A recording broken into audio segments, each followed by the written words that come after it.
Alrighty. Let's get it started in here.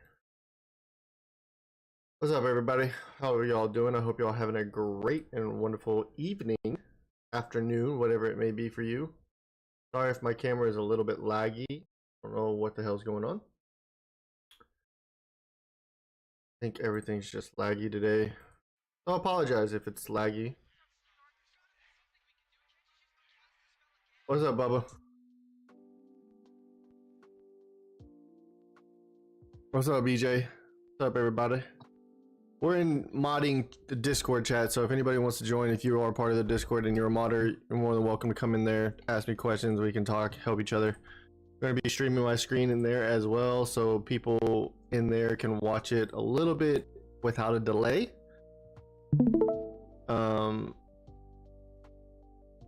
And then we're going to be chatting with everybody else. Sorry, I had to readjust myself on this chair.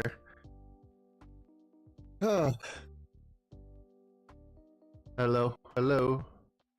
Okay, so why is everything on my computer lagging right now?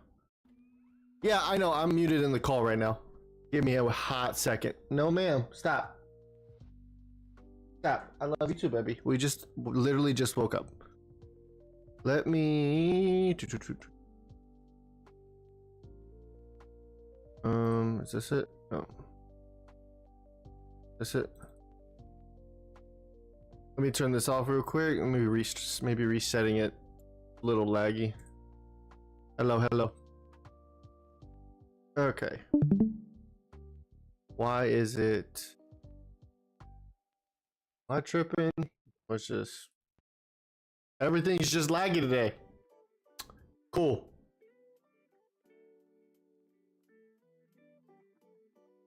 All right. Well, I guess the camera's gonna be laggy. And if you know what, yeah, it's fine. All right, I'm gonna unmute in the call. We're gonna get to work. If you have any questions about what I'm working on, just ask. I'm gonna be trying to just talk about it and discuss it as I go. We're pretty much working on the stage 2 stuff, so we can move into preparing to create all the stage 2 dinos and evolutionary variants, or however you want to describe them. Thanks to good old ChatGPT, we were able to get a good mixture of names for the 10 tiers we're making, and so I got the icons picked out for all the resources, for all the tier 2 resources, and now we're going to actually just start making everything. So this is gonna be a fun thing. And then we're gonna work on some dino components to prepare for the dinos that are gonna be coming. And a lot more things. What's up, Miss Ava? Hello. How are you, madam? Can be better. How about you? I'm awake.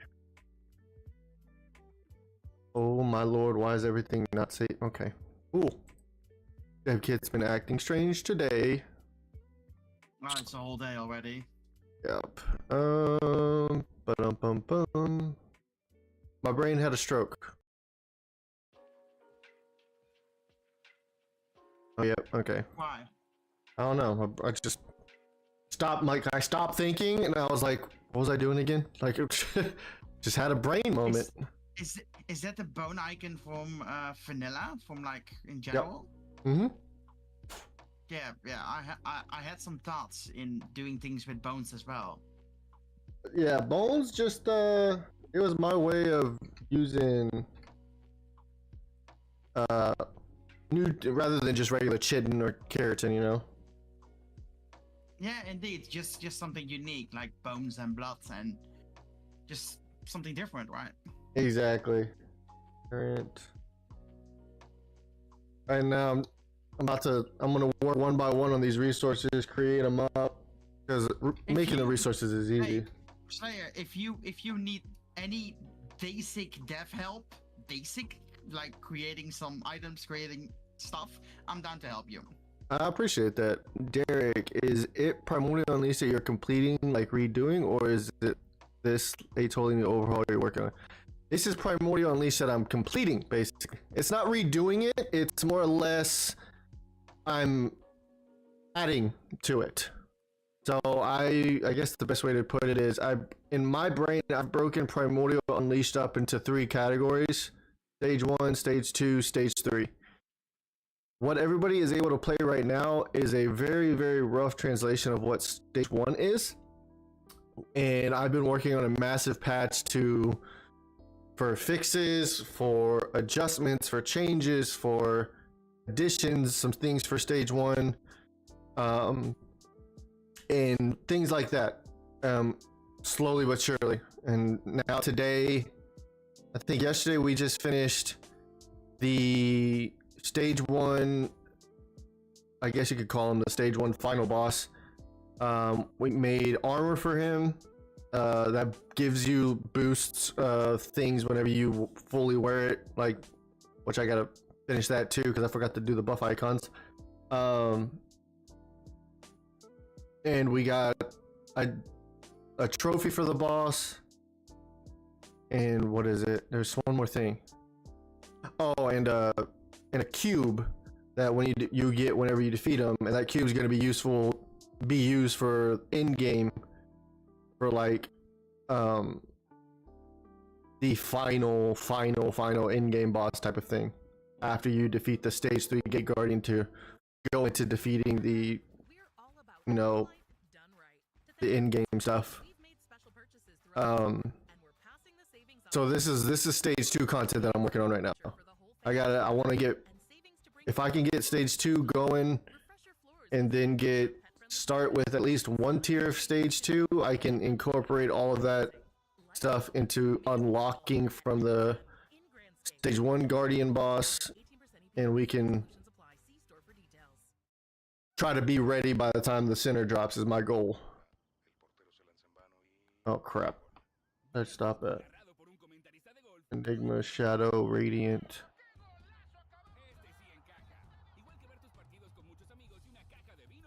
That's true. What is this Mexican music, by the way? It's not Mexican music, it's just a Mexican commercial, apparently. Oh. Yeah. No idea why I decided to choose that, but it's Spotify with no with ads, so. Oh, if I still had a spot in my family package, I had given it to you already.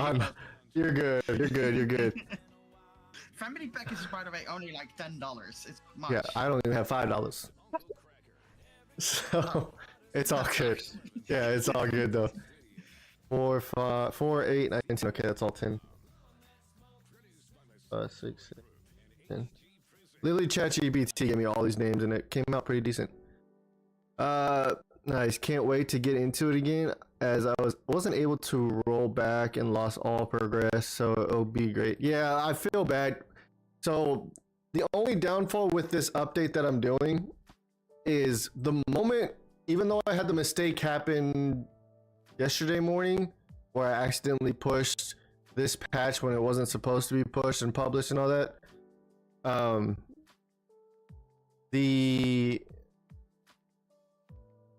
the concept of, not the concept, sorry. The thing that this patch is going to do primarily to players is it's going to force you to wipe this server. So it does not matter. It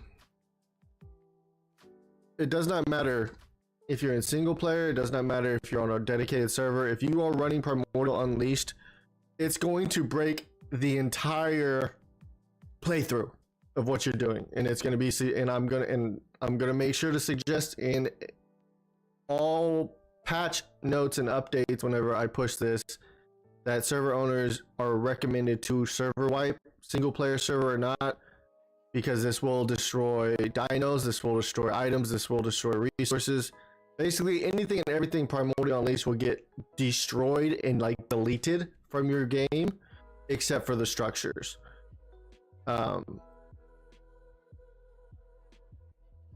So that's going to be one of the main things a lot of people are going to not enjoy, but at the same time, I had already warned people this was coming at some point. And Enigma. They'll just have to prepare for it, honestly. That is not. That's why I like to tell. Go ahead. And also, for the people that are watching you, a lot of more content is coming. I've seen this guy work on his mod like for days. You will be amazed at the content that's coming. One of the things I'm going to do, actually. Oh god, did I spell that right? No, what? No. Okay. You Brain. didn't. Turn. Nope. In. Nope. Frick. just copy it. Mother. I wrote it down and my brain is having a fart moment. Yeah, because you're focusing on like 6 things while you are being a man. You can't do that.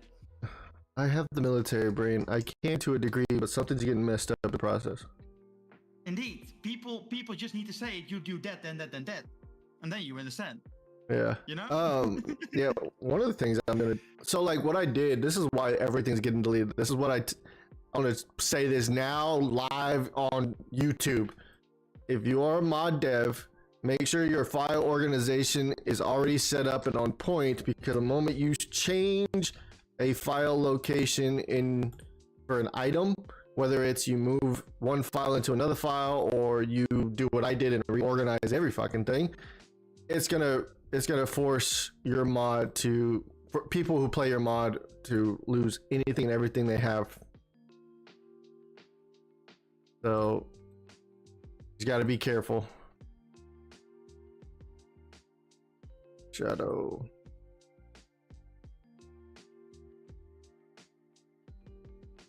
And you are keeping all the stuff, right? Like all the harvesting and everything. It's the same on the officials.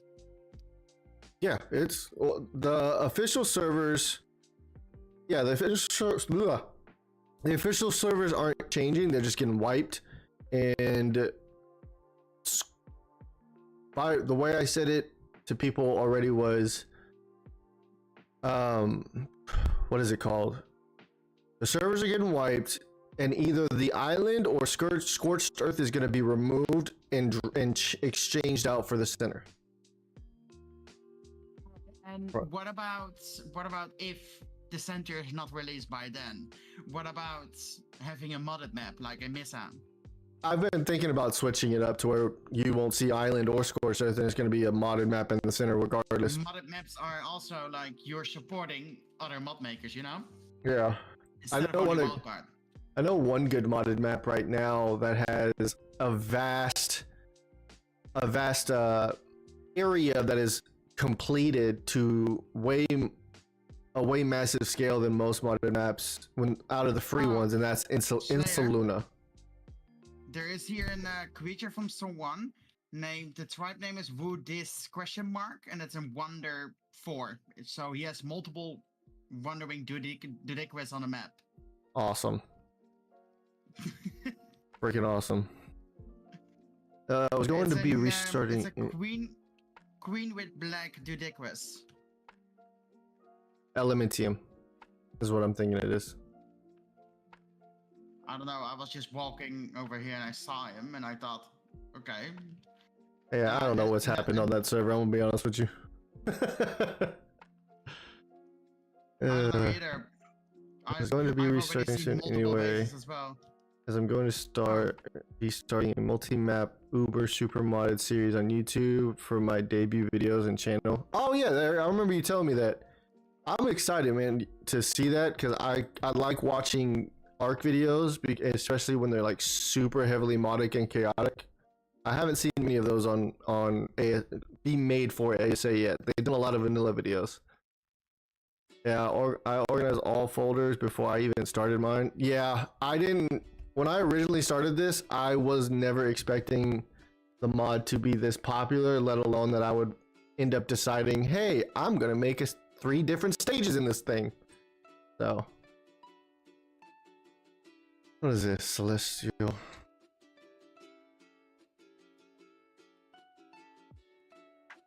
But here we are, man. Here we are. This is how easy it is to make a resource. It's freaking insane. Okay, that resource is done. Oh, by the way, Slayer, did you see when I sent it to you as a screen? Do what? Did you see what I sent it to you as a screen? In the DMs? DMs? Oh yeah. Let's see. Was Is that correctly? that for spawns? Yeah.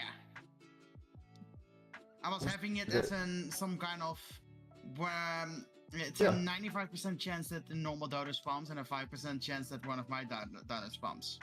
Yes, it is. It's correct if you want to do a piggyback style. Yeah. Yeah, I would love that. I love piggybacks. Yeah, if you want a piggyback style spawning, then yeah, you're doing it correctly. The only downfall is you got to be careful. Is you got to be real careful with it, only because there's a lot of I don't want to say a lot of there's a lot of people that will use a dino overhaul mod for like on top of others. They'll think, oh, I want to play all of these at the same time. So you could end up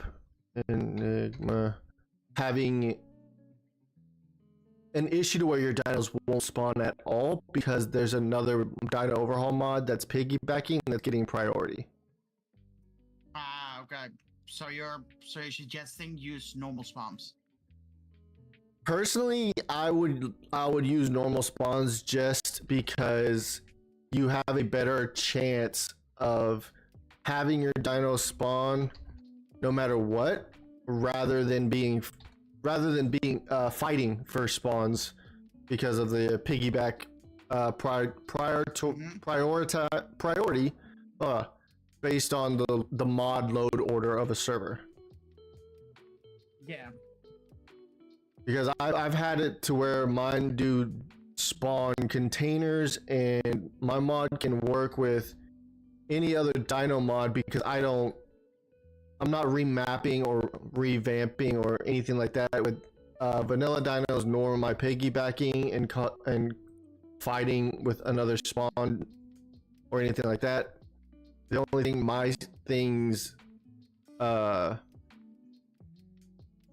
the only thing my dinos would have to worry about is modded maps that don't have those spawn containers. That's it. Alright, good to know. They can't beat my spawns. Of course, no one can beat your spawns, DJ. You got an insane amount of things. Exactly why I figured it would be great for my debut on YouTube. I'm gonna have 3 main overhaul mods that rotate positioning the mod order. This one, Primal Evil, and 1 or 2 others. Oh, okay, yeah. My mod can be in whatever position. It doesn't matter since my mod's based on spawn containers for dinos. If you're using a modded map, just make sure the modded map is using the island or scorched earth spawn containers, and then you just have to figure out the other 2 and what requires for them, because a lot of these dino overhaul mods require a certain mod order just so their dinos actually spawn for whatever reason. Because they did some kind of crazy graphing, more than likely. Oh, and if you want crazy, Derek, I heard, I don't know if you have the Omega Premium, but apparently my mod works wonders with Omega because of the way Omega does their dino spawning because of all the graphing they have. And you can get Omega variants with my dinos, just the same as shiny dinos, to where my dinos will become variants of the shiny dino mod too. Oh, shiny mod is not working with Omega. That's one thing I can tell you. Oh yeah, I do know that, because shiny and Omega use a ton of graphing graph systems, like insane graph systems with that are world buffs. So they're two different mods that use world buffs. That's going to cause conflict because they're both trying to do the same thing with vanilla dinos. Yep. That's one of the reasons why, like the way that Omega set it up. That's why Omega has probably one of the biggest mods, but it's one of the least. It's one with the least amount of file requirements, just because he has such an insane graph system for all of his world buffs for every single type of tier, to where it, no matter what dino it is, no matter if it doesn't spawn on the map, it's gonna have a variant based on what he has. It's gonna have boss variants. It has everything. It's actually, it's really cool to think, and to even think about how he set it up is very interesting. Ouch. But All yeah, right. but yeah, you need to keep in mind he's also working on his mod since Evolved already. That's on Evolved he released his mod in 2021. That's already 3 years. Yep. And you are started since that ASA was out, something like that. Yeah, since the ASA dev kit came out is when I started this. That's a different level of modding experience. Plus, he knows a lot more stuff than I ever did when before I started. And even Hex is asking questions and shit in the Discords that we are in, you know. Mm-hmm. Oh no, did I? Oh, I did that epically wrong. Let me try that again. I did it right. I just did it backwards. I was gonna take the folders to make it easier. Ba-dum-bum-bum.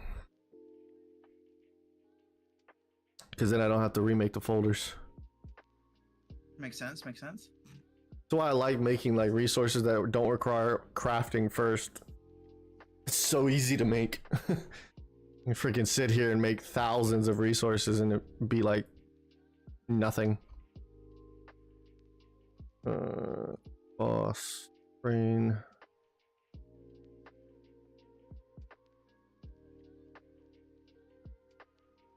How's your mod coming along, Ava? I'm like in a little stroke of where to start and what to do and what the best way is of studying, you know. It's honestly, it's personal preference. If you have the basic idea, you shouldn't be too hard to just go. Okay, but if you can suggest me the easiest way to how to work, like, are you first starting like with the items? Are you first starting with like the dinos? You could do it the way I'm doing it. The way I'm doing my stage 2 right now is the same way I did when I started my mod. You start with your resources, craftable resources, harvestable resources. Like, it doesn't matter if it's for bosses, doesn't matter if it's what you harvest from dinos, what you can gather with a dino, doesn't matter what it is. Any type of resource you plan on having in your mod, and whether it's one of those two things of crafted or harvested, start there. That would give you an idea and a starting point. Because what I like to do is, if I get my resources done, well, now all I have to do is create the dino components, like the dino settings, the dino harvesting, the damage types for my harvesting dinos, to what they can, when they smack a rock or a bush or tree or something, what they harvest. Different things like that. But you are, with having all the resources already made, you're pretty much setting yourself up for an easier push through your mod, because if you can do anything and everything first that you would end up adding to a dino, you would just be plugging and playing the moment you create your dino at that point. All right. And for making an resource or something, right, you just getting the resource from the primal earth, right? From the dev kit itself, from ARK itself. You just copying a resource and just adjusting it, right? Exactly. That's all you're doing. So like, the best way to do it, in my opinion, is find a resource that represents the resource you want to make. So say you're making your own ores and your own ingots. Well, the easiest way to get a template for those would be the raw metal in the raw metal primal item and the metal ingot primal item, right? Yeah. Well, say you have souls. Not souls, sorry. Say you're getting it, you want a resource for like dino blood, like what I have. Okay, well, find a go to one of the consumable items that has the spoil timer, regardless if it's leech blood. You can do organic polymer, you can do not narcotics, sorry. You can do kibbles, you can do the soups, berries, doesn't matter. Whatever item fits what you're doing, and make a copy of that primal item and use that copy as the template for your resource, and then go in and start changing little things here and there. Whether it's, of course, you want to change the name of it, so you change the description in the inside after you rename your copy. You change the icon, you change if it's a craftable resource, you change the crafting requirements and where you can craft it. And you can change spoil timers, you can change stack sizes, you can change you can change everything within the primal item that it allows you to do. Like, say you killed a dino and you want it to you were going to set it up to where on death it gives you an item, like it gives you a soul or something. Like yeah, if you want something like that, you already have the items created. So because the whole way how I want my mod is being set is, for example, whenever you kill a creature and you go in the inventory of the creature, you find stuff. Oh, so if you're killing a creature, you go in the inventory of it and you find the items and resources. Yeah, that would be something you set up through the dino drop inventory component or template. Okay. And I can walk through that whenever you're ready for it. It's not that hard, and once you like do like your own, once you follow an example or something like that, then you're pretty much ready to go. It's like that initial one. Once you see, oh, this is all I got to do, you're freaking golden. That's how I was. Yeah, I have that with everything that I'm learning so far. Yeah, literally with everything. Miss is very good. I think I missed this. Miss is very good. Miss is a good map for creature spawns for sure. I think they have both the island scorcher spawns, but I think they have even added more. And yeah, it's possible. It's very possible that a lot of modded maps that made it over here from ASC have way different things or way more things than their ASC variants. Morning Sigma, how you doing, homie? We woke up. We're working.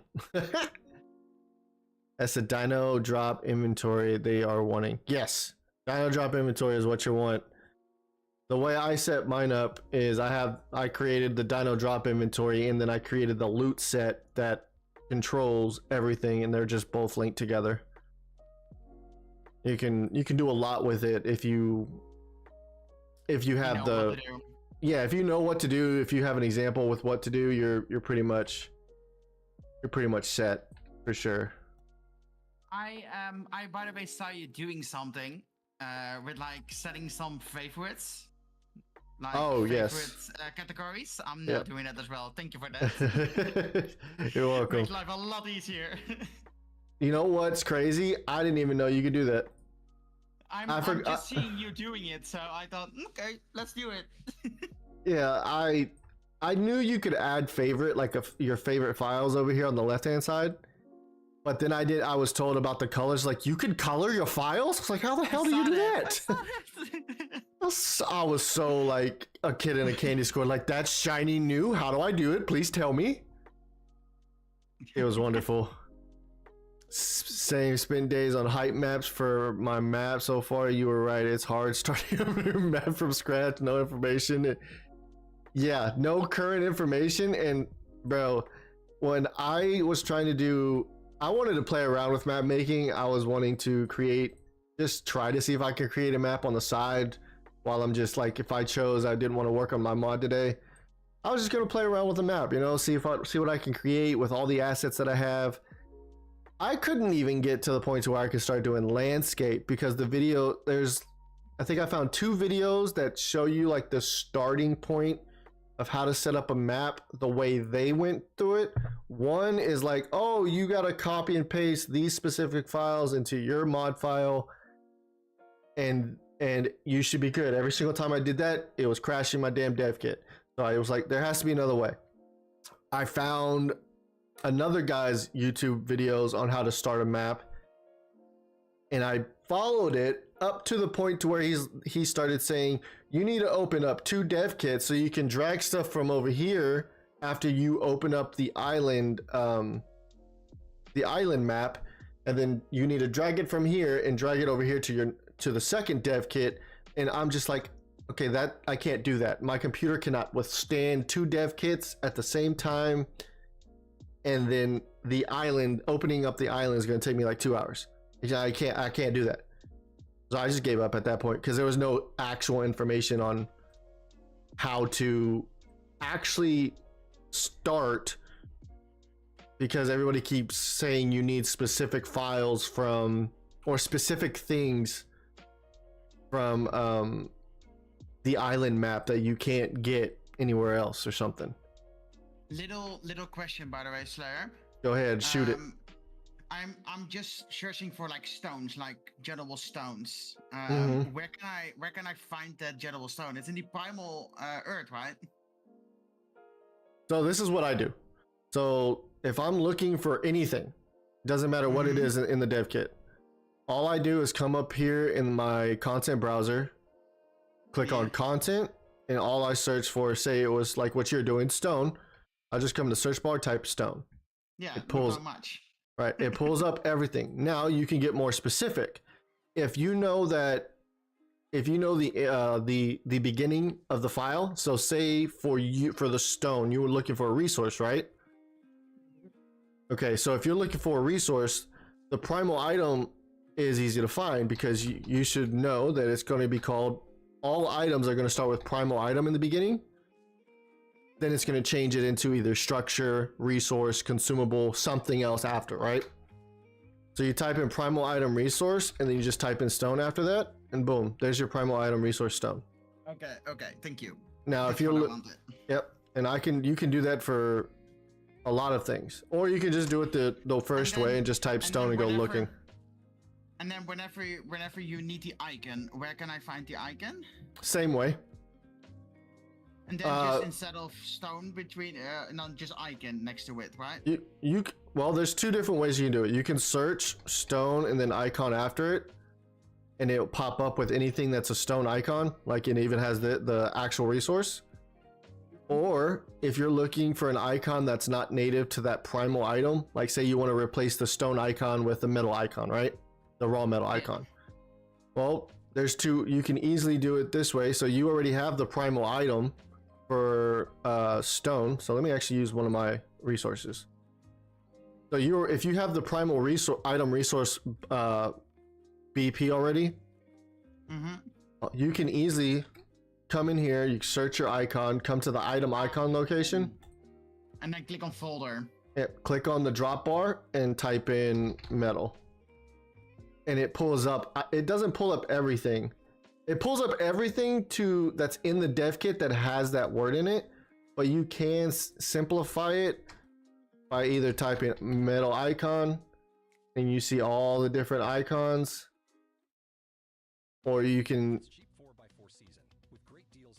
do it another way, which would be the same way you found anything else. You can do metal icon, do the same thing over here in your content browser, same way we searched it until you find it. It's called metal ore icon. So that, you know, makes sense. Just, you know, people a lot of people don't realize, and it took me forever to realize it myself. When working in the dev kit, you have to be careful because one of the biggest things Wildcard did within the dev kit is not everything is what is named what you think it's named. So like, for example, say you were trying to, what is it called? Say you wanted to build a smithy, right? Yeah, it's an anvil bench. Yeah, it's an anvil bench. And then it's retarded. And that's not the only thing in there that's named differently. And it's so stupid. Finding static meshes is a pain in the butt. Finding cool materials that, you know, if you can't purchase materials from the Epic store, finding cool materials that you can just copy and add into your mod is a pain because they're all named freaking weird. And they're not all in one single file. It's just a pain in the butt. Don't forget, like, the stream everyone hit. Hey, appreciate saying that, Sigma. What's up, Stevie? Bronto is not Bronto. It's Seropod is one of the other weird names. Yes, that's another one. Oh, what's that dino that's always in Redwoods that, well, that you see in Redwoods and Snow that no one ever uses, the stag, the Megaloceros? Yeah, that's the one. That's another one that has a different name. It goes by Megaloceros and then it goes by Stag. It's really? Just, yeah, it goes by both names. What the heck? Yeah, like here, I'll show you. So in the Primal Earth dinos, if you just scroll down, you'll come to where is it? You'll see that you don't see Megaloceros, but you see Stag. You see Stag. Why is it called Stag? You're asking me, and I don't even, like, it's weird because then you could come in here, you open up the Dino BP. Oh, that's gonna take a minute. I forgot they take longer because it's just like the Bronto. It goes by Seropod, but it also is Bronto. They made it to where it's like the description name may say Bronto, but the file name may say Seropod. Well, same for this. If I come in here and go to the description name, it says Megaloceros. But if I go to the tag, oh, where is it? Stag. It's custom tag. Stag. It's Stag. Stag. And see, the crazy part is the custom tag.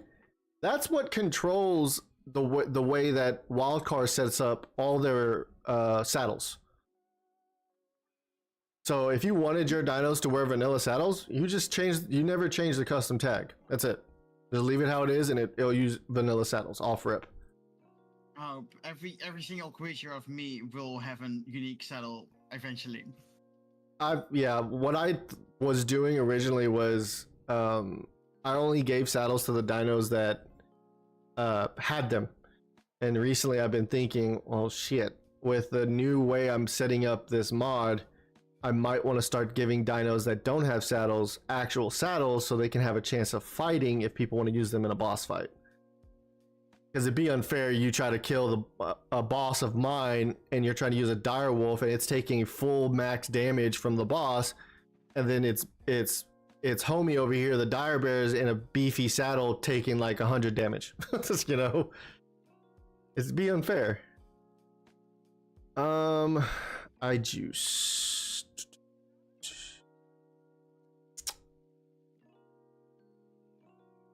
I need something that spoils. You know what? We'll use the flour.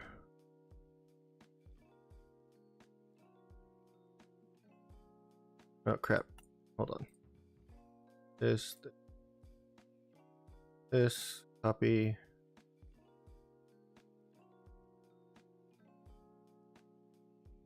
I have some weird names for these next resources, and it's all thanks to Wolf this morning. Me and him literally sat here for like 3 hours. What kind of resources should I add? We just started coming up with eye juice, eyes, iris powder, just some weird names, just some weird stuff. Muscle. It's funny. What's happening over here on my Discord? What's going on?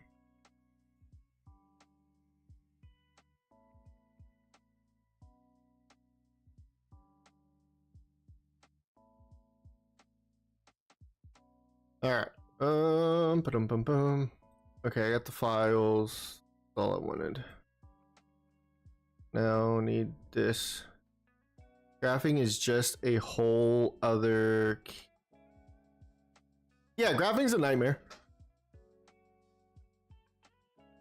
What kind of graphing are you trying to set up for a boss? Because I didn't do much graphing for my boss. All I did was give it a timer thanks to the help of some people. Bestial juice. All right. Description.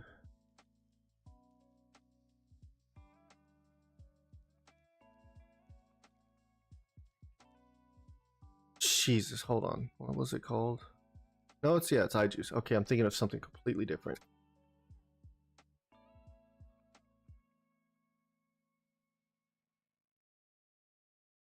No, I don't need to copy that. This smell. When it summons its minions, it can not take damage until you have defeated the minions. Ooh, that's interesting and very unique. And I just realized something I should have done already. Come back to that. I need to change this description. Oh, that's an interesting concept. It really is. You know, you can drag your primal item resource tab next to your test map tag. Yes. Yes, I can. But see, when I do that, right? When I do that, I have to go back over here I have to go back and forth between the tabs. That's why I have it set up like this, so I can see everything from a content browser. Because I don't like this one down here. This one down here annoys the shit out of me because it goes away when I'm not clicking on it. I hate it. I don't know. I found this setup to be so much easier for me when it comes to modding. But that whole going back and forth BS, or it's the same concept here doing this whole time because it goes up and down. I can't stand it. I hate it. I hate it. I freaking hate it. It took me forever just to figure out how to put all the crap over here. I was in here for description. That's right.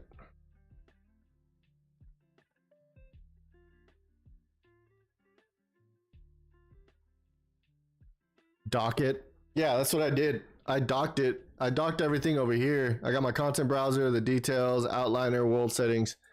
I docked it all over here. And it was once I figured out that you could dock everything for the dev kit, I was like, oh my God, where has this been all my life? Because I was still stuck with doing this. It was so annoying. I don't know how people can do it. Even if you dock it at the bottom, I can't. The way it looks to me, I just can't do it.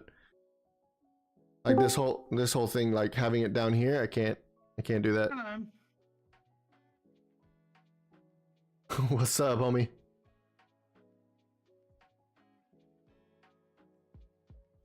Okay, where's my thing? What's happening, bro? We're just chilling, man, working. Working or playing, one or the other. We're here. I've just finished the final tier of my mod, and Jesus fucking Christ, it's OP. Nice. I'm reassured to know that I'm not the only one who pulls 1,000 tabs together open into the kit. No, you're not. I always have 1,000 tabs open. It can auto dock on the side. That works for me nicely. I did see the auto docking. I used to have it to where I had this whole bar down here, or content bar, like auto docked on the side over here, but this ended up being a little bit more useful. What's the... Hey Slayer. Is there an easier way to adjust the colors of, for example, the icons of the stone? An easy way would be, in my opinion, use Krita. Like what? So there's a free program that it's like a free, easy version. Yeah, Krita. Krita? Yeah, it's this right here. I got it. Krita.org. Yep. It's free. It's similar to Photoshop to some degree, and it comes in handy. the way I do it is within Krita. Like, I'll use this one as an example. This would be my iris powder that I'm gonna use.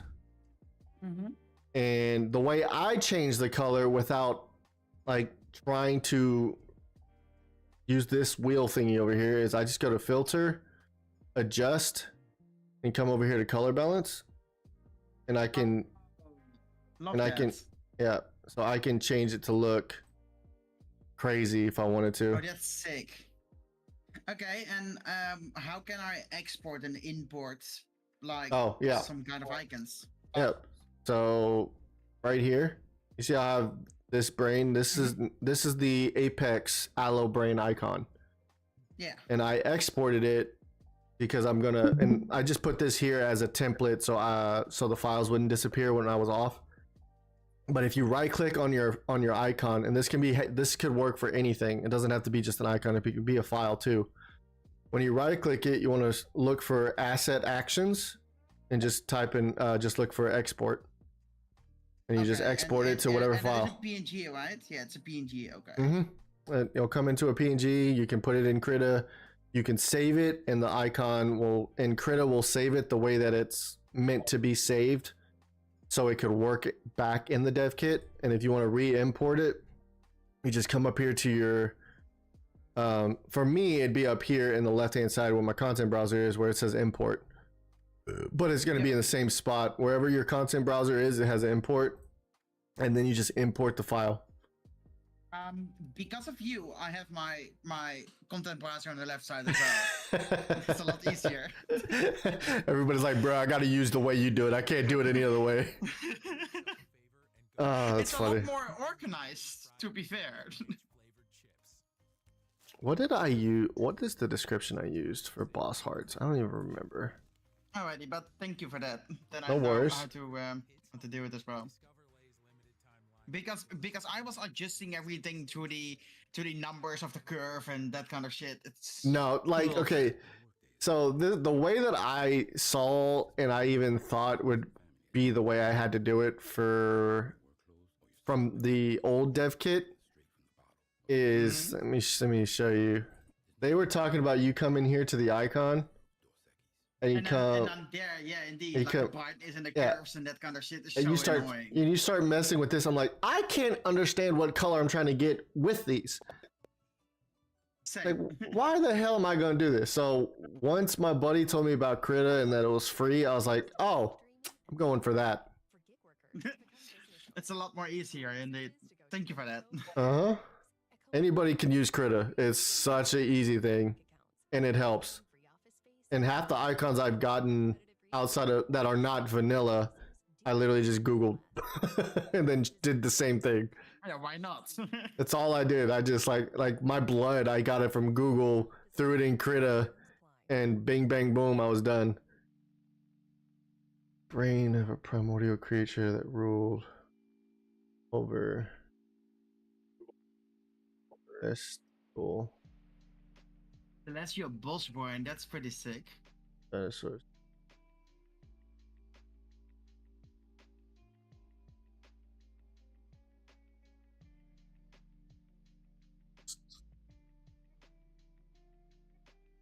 I might have to change the description of my boss hearts, but it's fine because this is a lot of adjusting.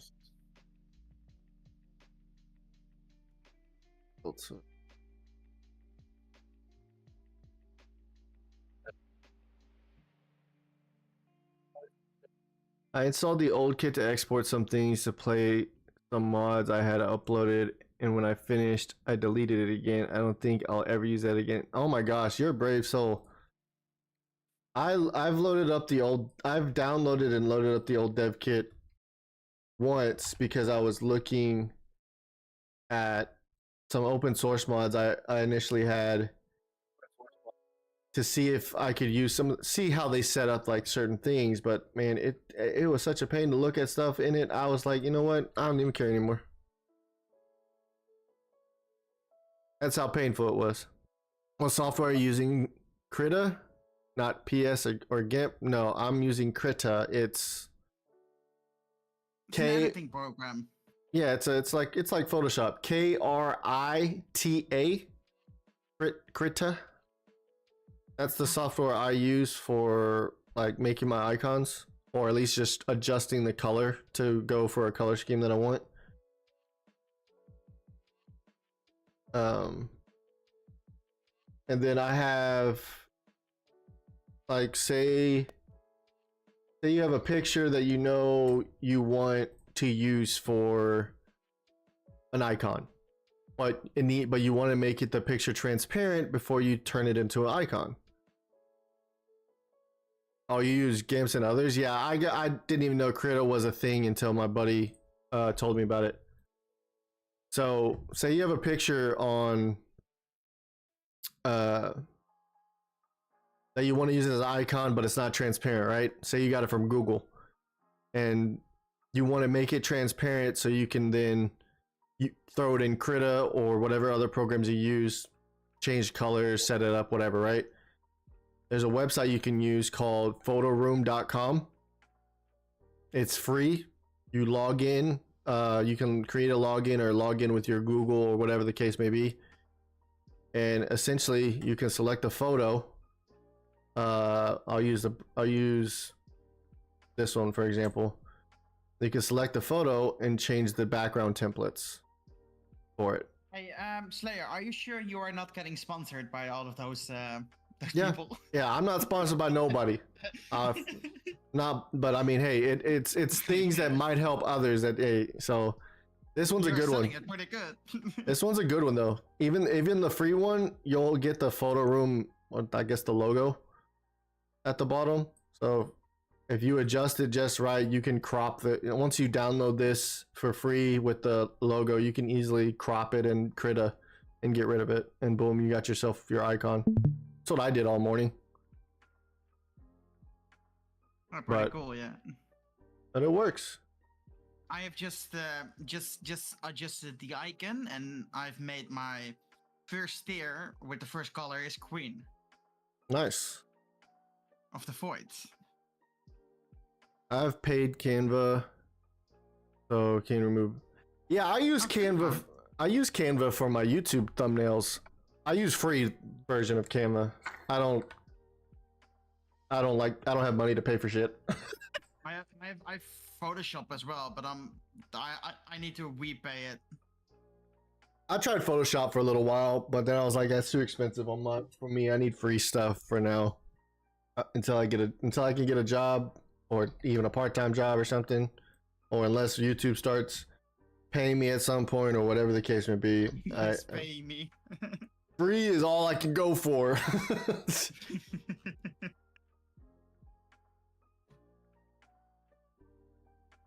Shadow. I didn't even spell that right. Oh my lord. Damn. Damn, son. Where'd you learn that? I had to remove backgrounds, and you have the web remove .bg that removes them for free too. Oh wow, I didn't even know that. That's good.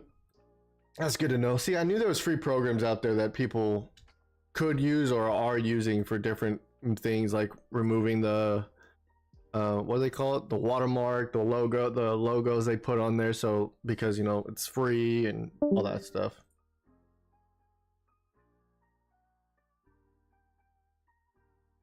Tyrant. Oh, that needs to be capitalized. Keep going the way you are. It won't take you too long to get monetized. Just remember to ask for likes and ask for people to sub. I'm not gonna lie to you, dog.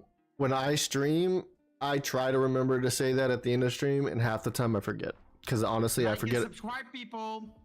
I forget that I'm on YouTube half the time. I'm not even gonna lie to you. I just know I'm streaming. So I'm just here enjoying it, man. I love this. I've been working to try to make this a full-time job so I can support myself and I don't have to depend on others, and I enjoy the crap out of this. I know many webs to do many things for legally of the same style and with different uses. Nice. I appreciate you, Sigma. I appreciate everybody. Doesn't matter who you are. I don't know why I just had Mufasa in my head when I said that. Yeah, okay. Need to watch The Lion King again, apparently. Alright.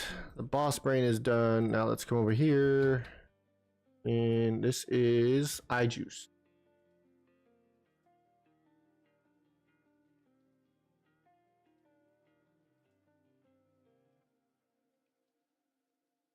A leak. I can't spell for nothing.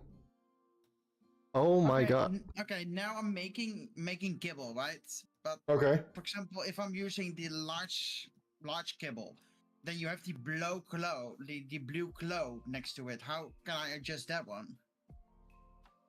Same way. What do you mean by adjusting? What do you? I have just set my kibble to like queen kibble, but right. How am I?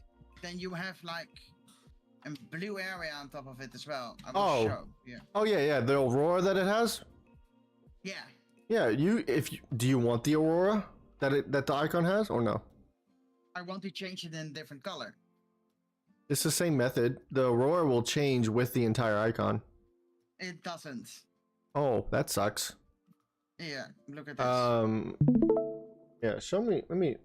Where the frick is my mouse? My mouse was showing on my stream OBS, and I'm over here thinking that it's on my other monitor. So I just adjusted over here with like the tools and then the color balance.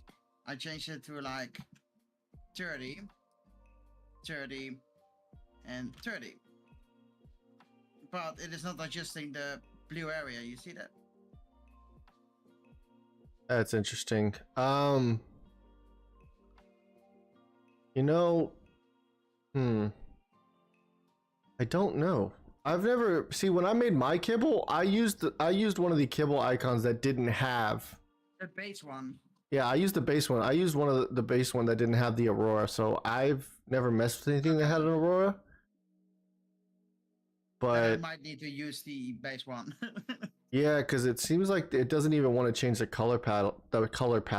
Try turning it all black to see if it changes the aurora. Just make everything negative 100. Oh, that zoomed in.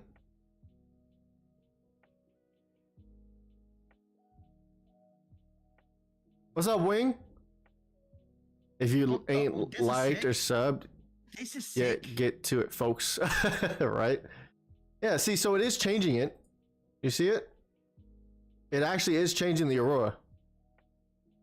You see the outer rim of it now? It's green. See? Yeah, okay, but not everything though. No, it's so all we're doing is we're changing certain things on the, like, if you look at, I'm gonna have to open critters for me to show it.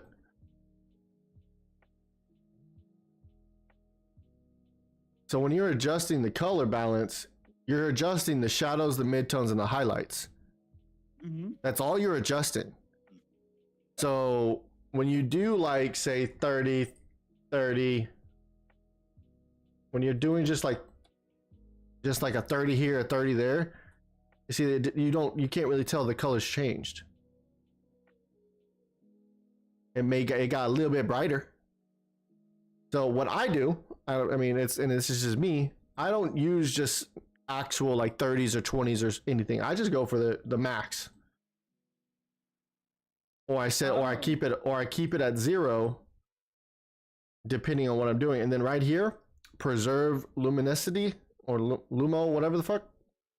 Like unclicking this, watch this. You see the color of it? All right, watch. Let me see. Let me make this different. I gotta add some more colors in here. See how it got brighter? Yeah. There's different ways you can do this. Like, one of the things I enjoyed to do was, if I turn everything down to 0 to where these two are all the way for red, and you see the black, when I hit preserve whatever, that's what it turns into. That's sick. So there's a lot of things you can do. I just always use the 100 or negative 100 when I do mine. Alrighty, appreciate it. Mm-hmm. Let me change this to a different one. Oh man. Hey Sigma, with your map, bro, are you gonna do like whenever you finally get into it? By the way, Sigma, Wing Zero, reach out to him, man. If you haven't joined the community, go ahead and join, man, and you'll get the dev role if you don't have it already. Wing has done more map making than probably anybody in the Discord that I know of. He's been working on a map for a little bit, so he might be able to help you out to some degree with getting you started on making a map. And if not him, Slushy can help too. They both know more than the majority of us in there that know how to make a map. So they're good people to reach out to. If they have the time to help, they'll try to help you. Yeah, no worries, man. Good luck with making a map, man. No shit. I give anybody and everybody, I think I've said this before, but anybody and everybody that makes a map, dude, you have my respect because it's a bitch. Same over here. Let's see. Liquid. And I think that making an overhaul mod is already hard. Yeah. It's like, I thought overhaul mods are going to be hard. Then I started looking at map making. I was like, haha, no, it's not. Never mind. I'm so wrong.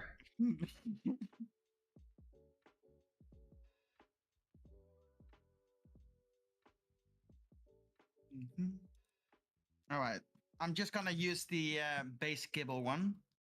That makes my life easier, you know? Mm-hmm. At NFM, we're all about home life done right. To thank our customers, we've made special purchases throughout the store, and we're passing the savings on to you. Explore huge savings on furniture for the whole family to gather, and savings to bring your outdoor oasis to life. Refresh your floors with savings on pet-friendly. Oh, this is actually pretty sick. With budget-friendly 24-month financing. I want to make my mod a little bit in a team, you know? Like, the first tier is all queen, second tier is blah blah blah, you know? Mm-hmm. Makes I it know. easier for people. Yep, I know exactly what you're talking about. Makes it easier Simply for the people as well, best. right? I mean, it's really up to you. You trying to go for easy? The mod itself is not easy. It's more the progression way needs to be organized. And Yes. easy for people to understand. So that's why I have like everything organized in folders. Right. Oh man. Oh. Okay. I gotta work on so many Ingrams. I'm sorry, Ingrams. God bless. I need to work on. Oh no, this is an Ingram. What am I doing? I just realized something. I need an Ingram.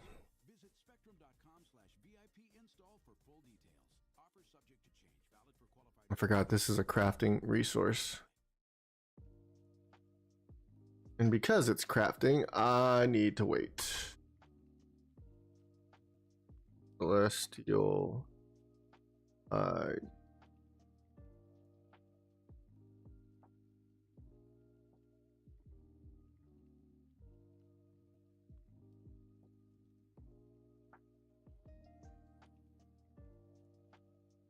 What level?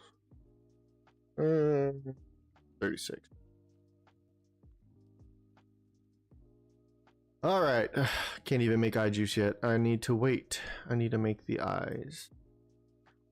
And what is the eye juice doing? What kind of way do you want to put on it? Oh, this is gonna sound really gross. Tell me. But essentially it's gonna be a crafting resource for For eyes or for juice? no, it's not for eyes. It's just it's eye juice. So basically, so what I have, this is the idea we came up with, is when you kill a dino, rather than getting a soul in this stage 2, you are getting its eyes. So you're getting 2 eyes per kill, because you know every dino has 2 eyes essentially. Yeah, it makes sense. For unless you're killing an insect, that's a different story. We ain't getting into that. But so you get 2 you'll get 2 of the eyes whenever you kill the dino, similar to how you would get a soul whenever you kill it in the first stage. So whenever you go to grind up the eyes in the Primordial Laboratory, rather than just getting some type of rather than getting one thing from the grind or for crafting, the essential idea is you're gonna have two different things you're gonna have to craft. You got eye juice, which is basically just you squeezing or pushing, something you're squeezing an orange, you're squeezing that eye juice out, or you turn it into a powder because eyes are made of quartz and science. And then those two resources are going to be are basically what's going to be used for saddles.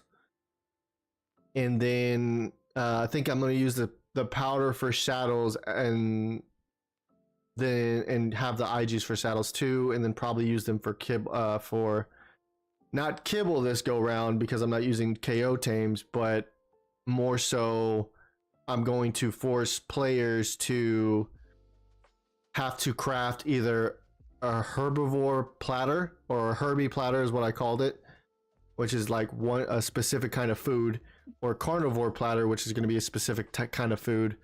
And those are what you have to make in abundance if you want your dino to eat in general once it's tamed. Yeah. The taming method is going to be different, so I'm not, since I'm not doing a KO taming method, the idea is you're going to need your dinos to eat, but it's not going to eat any vanilla item or any other modded item. So it's not going to eat berries, it's not going to eat veggies, it's not going to eat regular vanilla meat or prime meat or jerky. It's going to eat only the modded resource I designate it to be. And it's going to force people to still use it, even though the taming method probably is going to be, I want to say, a little bit easier to some degree, but it's going to be a pain in the butt because it's going to require you to find a female every single time. And it's not going to be like, oh, I'm going to walk up to it and I'm going to shove something in its butt. No, you're going to fight it, and then until it gets to a certain health, you have to fight it until it gets to a certain health, and that's when it's going to poop an egg. But it only works for females. Yeah. So that's going to be the concept. And the only way to find my stage 2 dinos is going to be one of those, is going to be a method of, so I don't flood the spawns of people's servers, especially those who are running multiple dino overhaul mods. Whenever you consume, or I should say more or less, whenever you harvest the corpse of a dino, another dino that I designate will spawn from it. Make sense? It makes sense, yeah. Yeah, so that's essentially what's going to be happening. It's either I'm going to come up with, either it's going to be me and a couple people trying to figure out how to create a graph for spawn death mechanic, or it's going to be spawn death harvest. Spawn death harvest mechanic. I can probably tell you in a little bit whenever I talked with Lucian. Oh, that's fine. I mean, I could always ask Lucian myself. He's helped me. I think Lucian's been the biggest help whenever I started this. He's helped me a lot as well, and I'm currently helping him with next week we're gonna test out Eternal on ASA completely. Oh, he's finally got it ready to test. It's 50%. That's not bad though. It's getting there. It's getting there, and he already told me as well. And this is maybe nice for some beginner modders in your chat as well. He is gonna release whenever he's ready with optimizing it and that kind of things. He's gonna release the source code of ASE. Oh, that's always good. Yeah, so people can maybe take some stuff, look at some stuff, maybe get some materials, and just work around with it. Mm-hmm. See, if he does that, that'd be great. But see, open sourcing from ASE, that's going to be such a pain. Yeah. It's going to be such a pain to try to port that over into this new dev kit, because I'm not going back to the old one. Yeah, I still have the old one, so I should be able to bring up some stuff and that kind of things. But not everyone has an 5 terabyte NVMe. Yeah, so. Not everybody's special. Nothing. Description. And to be honest, you're saying not everyone's special, but you are also special to a lot of people in like your chat and around you. You know, We're special in our own you right. are helping. You are helping people with modding. I'm trying to, that's at least. already a really really big thing because modding is not that easy. It's very true, and I'm trying to help the best I can. And you're I try to stay away from making dinos, but it's good to know it's open source. Hey, that is, yeah, it's very good that that ARK Eternal will become open source for ASE for sure, because there's a lot of cool things and unique graphs that Lucian came up with that would be very interesting to see how they translate over to ASA. Because he's very, very open with a lot of his stuff. Like he's on that Blueprint UE website. He's posted a good majority of his ASE graphs on it, so people could use them and utilize them for different things. I hope he all the revamped graphing. I hope he posts that on the Blueprint UE as well. Keep praying and hoping that's. I keep praying and hoping that someday they will release something from the old Primitive Plus open source. I'm surprised they didn't bring. I'm surprised Primitive Plus was such a big thing in ASE. I'm surprised I didn't make it over into the base game of ASA. Because Primitive Plus used to be a mod before it became an official game mode, right? If I'm not mistaken. I think so, yeah. Yeah, okay. Okay. That's what I did wrong. I need to go up for this one. Let's see. No, let's make it hold black. So this is the green one, and then I want save. Boom, boom. Need to see if I'm using like the same colors. First lead. It's in base game of ASC, so it might be in the ASC dev kit. That's true. If well, I don't know. I don't know if ASC ever did it like that. I know they did it for the maps, but I don't think they ever did it like that for Primitive Plus. Not like what they've done now with like any mod that's, you know, technically Wildcard's creation, or they bought it or whatever, is in here in the dev kit for ASA, and then you have the maps, the map information for Ragnarok, Valgero, crystals, all that. That's already in the base kit of ASA dev kit as well. You never know with Wildcard what they're putting in the dev kit and what they're not, so, which is unfortunate. Would be appreciated if they do, though. Yeah. It is not as it still considered as a mod for ARK ASC. ASA does not now does that now.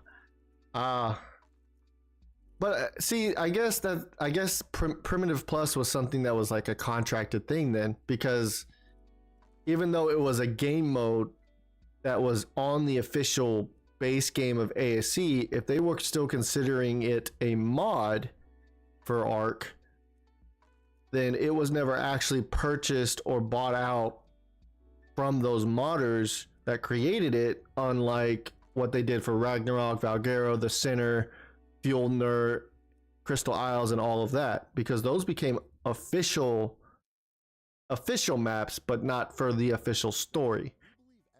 That's why they're in the dev kit, and it's weird. Cedric probably wanted it that way, which is weird. That is weird.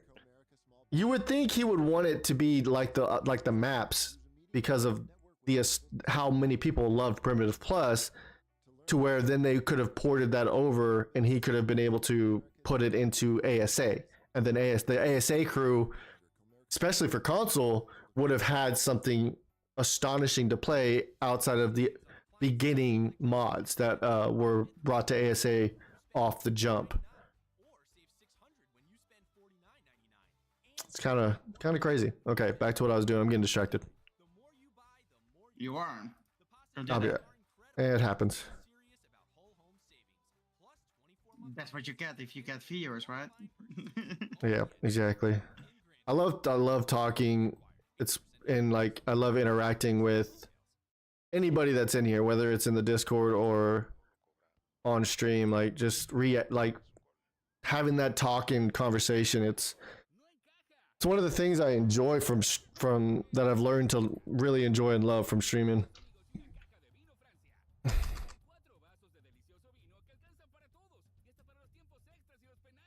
Oh, let me do it this way because this is gonna irritate me. There it goes. Resource item type is metal.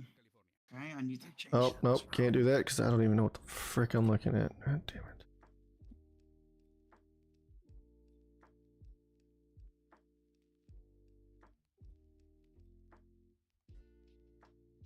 Oh no. There it goes. Yep. Bro, check DMs. Alright, I'll check my DMs. Hold on. Oh, my eye itches. What in the God blessing world? It's your birthday, Dodo? Dude, that looks freaking epic. That needs to be a boss, dog. Has to be a boss. It's freaking so cool.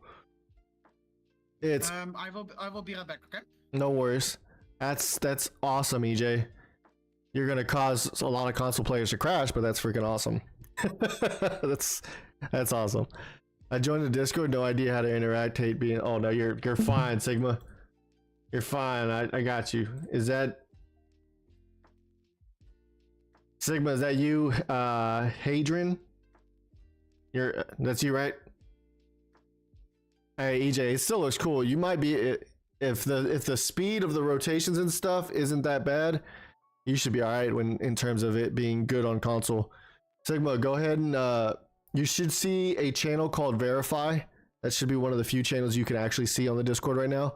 Go ahead and go to that channel, click the check mark reaction on it. That will verify you in the Discord, and I'll give you 2 roles off the jump. And once you do that, I can give you the dev role. And now you have access not just to the basic channels in the Discord, but you also have access to the voice chat we're currently in right now in the Discord for devs, as well as all dev channels themselves, so you can talk with everybody. What are you working on right now? At the moment, right now, I am creating well, if I don't get distracted, I'm creating the stage 2 resources.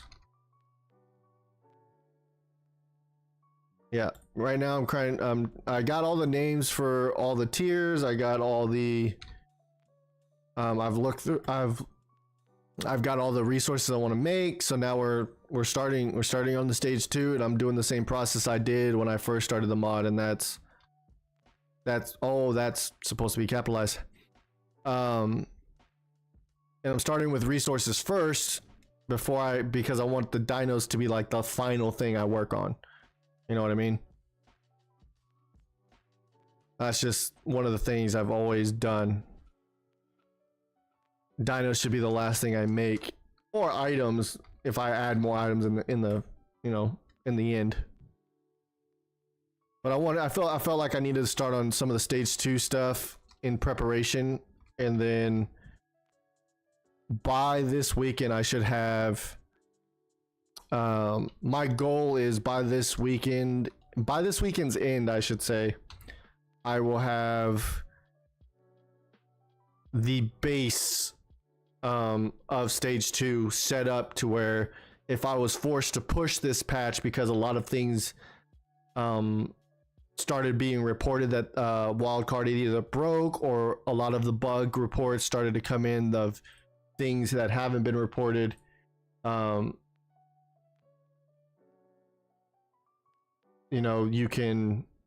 be able to fix them, but it's going to be it would force me to push this patch early, and everybody who's playing the mod currently would be forced to have to wipe if they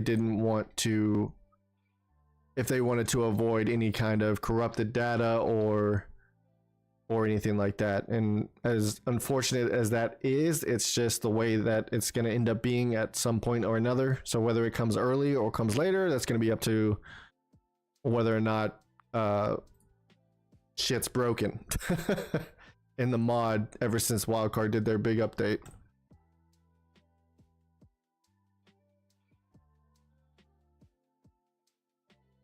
What the hell, dude? There it goes.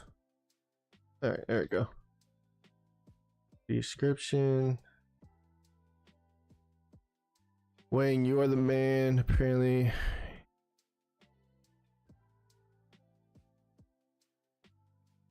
Yes, Wing is the man who knows more than me when it comes to map making. And he's been dabbling in some other things, but maps, he's working on his own modded map as far as that even though it's been giving him trouble lately, he's gotten pretty damn far and got a lot done with it. Honestly, I have to say, I was expecting them to break more stuff with the latest patch. I thought I was going to spend 2 hours repairing stuff on. I'm actually shocked. I truly am. I have not had any mod reports for the 2 mods that I have right now, which is Primordial Unleashed and Defensive Structures. I haven't heard anything about anything being broken. Hell, I haven't even seen any type of reports from my official servers that, hey, freaking the update broke this or the update broke that. I haven't even heard from any of my friends that have servers themselves that, you know, they haven't reported, or I haven't heard any feedback on that, whether or not anything's been broken. So it's kind of interesting that they didn't, like, they actually pushed a massive update that had a lot more fixes than I've ever seen before for them, and it actually didn't break anything. It was kind of strange. Could you test something for me? Are you able to craft a foundation in the dev kit and place it on the ground? I had issues last night. Find out.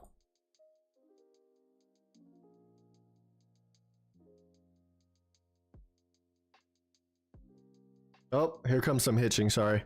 Hey, it looks like my internet has stopped lagging. That's good to know.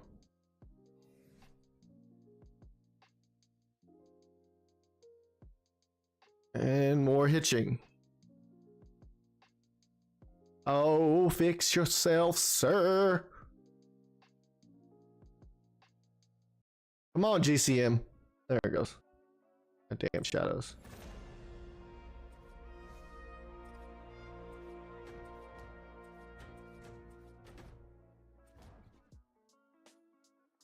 I've made a box.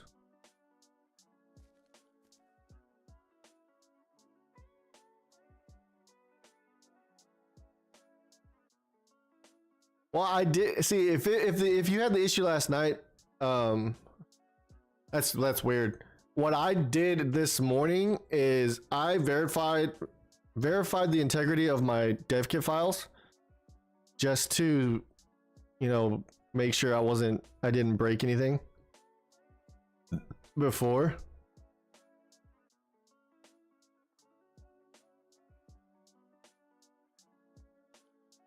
So you might want to try that. Yeah, if that problem keeps occurring, just verify your files. That's probably why mine works, because I hadn't checked that in general, and I just verified anyways this morning. So Delta.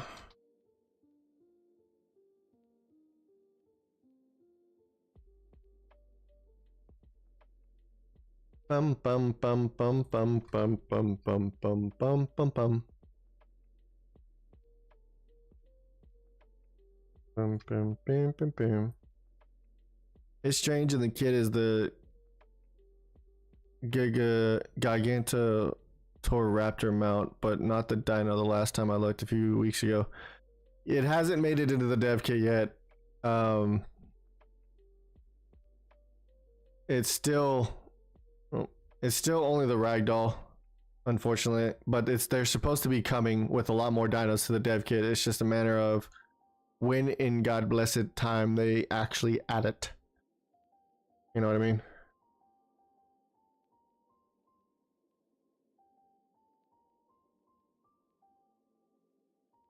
Oh, so it's within the next week? I really wish they would go ahead and do it. It's not like it's that damn difficult. No,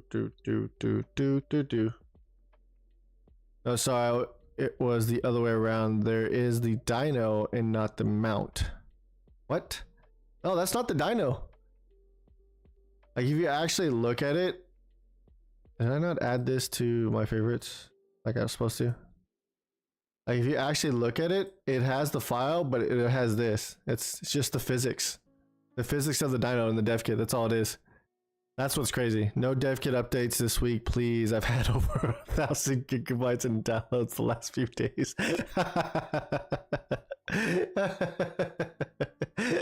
I'm dead, bro. Oh man. I'll be honest, if a dev kit update came out like within the next couple days, I'm not doing I won't be able to do nothing except watch anime because that damn update would take so long. My internet's so shit, man.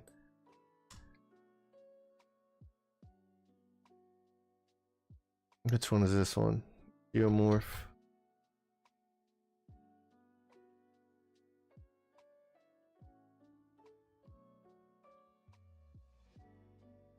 Oh man. I might, you know what what's gonna be unfortunate? I gave the dodo a party hat. That's awesome. It takes me hours to update the damn thing. It's horrid. Yeah, it takes me a decent amount of, I think a couple hours to do it my damn self, even with my computer. Every time I see a kit patch, I make a copy of my mods in Evolved. I did the same. Yeah, making backups just in case. Yeah, I'm gonna be doing that my damn self. It's you gotta be careful. You never know when that, you know, the dev kit's gonna jack up and it's gonna uninstall itself or something, and you're gonna lose all your files. For me, like when I factory reset my computer, I made a copy of my mod, and I was so grateful that whenever I re-imported both mods into the dev kit, none of my stuff was broken. Like nothing was unlinked, no textures were unlinked, everything was still in good condition and working order. So it was very good to know. The only issue I'm having now, let me show you guys. The only issue I'm having now, ever since I did my factory reset on my computer, it has to do with this damn launcher, right? For space everything to the cloud, so it's safe just in case. But yeah, that makes sense too. So this is the issue I'm having right now. Is normally I'd come over here to my projects, and the dev kit project would be right here. But it's not there anymore, and I have no idea how to get it there, because now if I want to add any of these assets into the dev kit, I have to add them to my project here for the Unreal Engine, and then I have to go to the file location in the Explorer for where it's located and drag the files into the dev kit files. And every single time I've done that, when it came to materials at least, or anything massive, like anything that had materials with structures, anytime I did that, it would break it. It would break those assets. Like it would unlink textures. It would unlink all of that. No, you don't click add to project. Yeah, you right here. You click add to project. Normally, if you click show all projects, your dev kit project should be right here. And it would be right here as well. But the only way I can do it now is I have to add it here. And then now I have to do it, the whole drag file, the freaking file thing. And that, it freaking, every single time I do that, doing the old way of just dragging file from one, like from the Unreal Engine into the dev kit, it unlinks all the textures, all the materials, and I have to open Unreal Engine and the dev kit at the same time and look at Unreal Engine just to relink all the textures. It's such a pain in the ass. Yeah, I was doing it. Oh, what is it? I was doing it a way you just tried. Yeah, that's the way I was doing it. Like originally, that's what I was told you had to do, is where you had to add it into here, and then you had to like go into Unreal Engine after you added your asset to the project, right click on your asset, show and explore, and then do the same, do the whole search for your ARK dev kit files through the Explorer and open it up to where you can just drag and drop it. And oh, it's such a pain in the ass. In my case, I've solved it by deleting the launcher and the whole kit together with the UE versions, downloading the Epic launcher from the web and reinstalling it. I don't want to do that, bro, but I know I'm probably gonna have to. I feel like it's not gonna be, I feel like it's like one of those things, like, I don't know. I don't want to undownload the Epic Launcher, but I know I've done it in the past where I uninstalled the entire kit, reinstalled it, and then some way, some shape, somehow, when I opened up the dev kit and then I created a project or created a new mod file, it somehow appeared here. And I don't know. I guess trial and error. I don't know. I don't want to do that. I don't want to have to go through that pain, but you know, if I gotta do it, I gotta do it. Because I want to be able to load my assets directly to the dev kit because it doesn't break crap. Like nothing breaks when I do that when I directly put it into the dev kit like that. But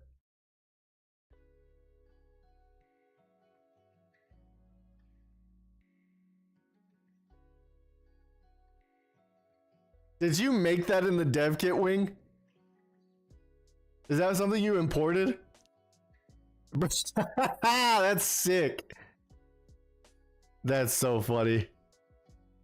There's a way to verify installation of the kit, but it's a cumbersome process and a kick in the ass. I mean, I verified the files of my kit.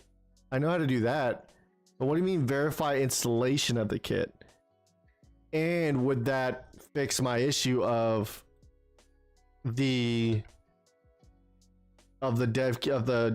project I'm working on and the dev kit not being recognized in the Epic launcher?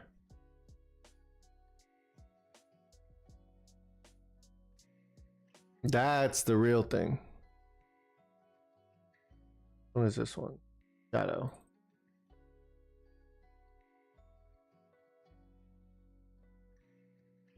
Imported a model and went from there. Dude, that's so funny. That's actually pretty cool. I mean, not having to reinstall it from scratch when installing the Epic launcher. Yeah, that, if we can do that, that'd be great. Although for how heavy it is, I think it's better to download it from scratch. That's very true. Just I don't like the fact that I have to make a copy of my mod or mods, sorry, and then re-import them again, but that's fine. If I gotta do it to be able to fix it to where the Epic launcher recognizes that there is a dev kit project created, and I gotta do what I gotta do, and that's fine. Because once I can re-add my assets again to the dev kit without having to drag it from the files, I'll be able to get back to work with stuff that I've been wanting to use and import. Of the 3 times I did that, only 1 time it went well. The other 2 times the kit didn't open. I gave up and downloaded it again. Oh yeah, I'll just uninstall it and reinstall it. It could be one of those things that the Epic launcher just didn't recognize it, or something, so I'll just do it that way. Okay, so we made the eyes. Now I can make the eye juice because I need to go crafting. Oh, crafting wires. All right, crafting requires Primordial Lab. And it's going to take 1 eye.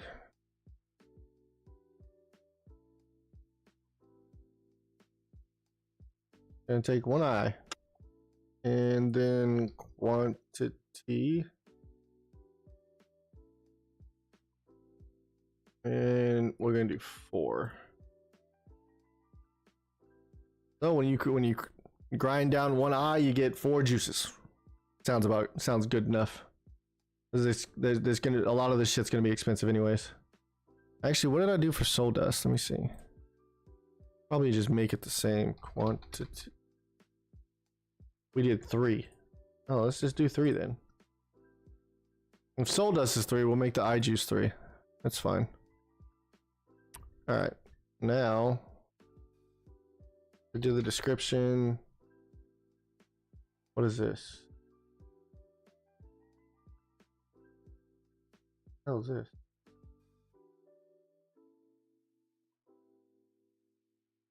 I don't know what that is. Whatever, I'm gonna just keep it there. I'm gonna make some lighting for us, bro. Sure, yeah, dude. You've been banging it out with these Niagara systems, dog.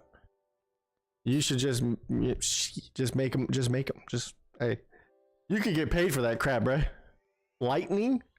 Hey, do this. There's already a fire Niagara system that I'm gonna use. I'm gonna use it for my Blaze dinos because it looks fantastic, and it's all thanks to RTV Sif for finding it. It's that Phoenix body fire that he found, that Niagara system. If we can get a Niagara system that does actual lightning, and then a Niagara system that gives some type of ice cold something type of look, that would be freaking amazing.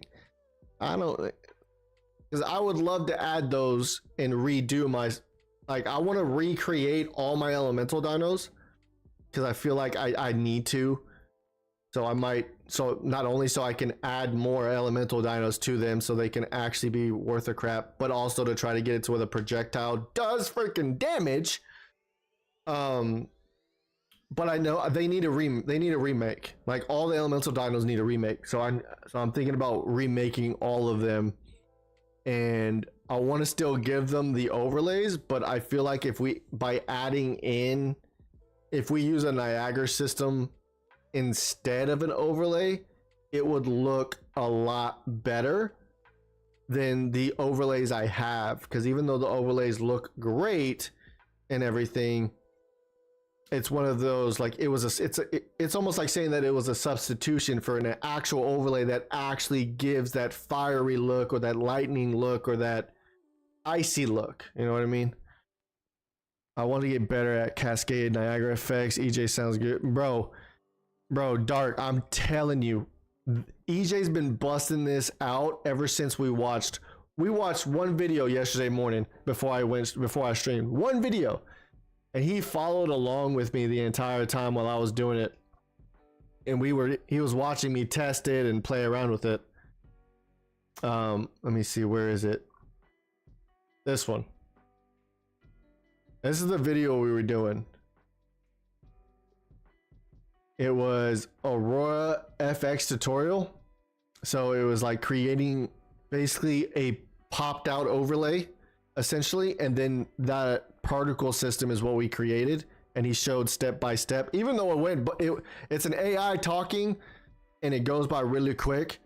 If you just search UE5 character Aurora FX, you can watch that tutorial. That's the one EJ and me watched yesterday, and then he's been watching a lot of other tutorials when it comes to creating your own Niagara effects and stuff, and he's been creating some really awesome things.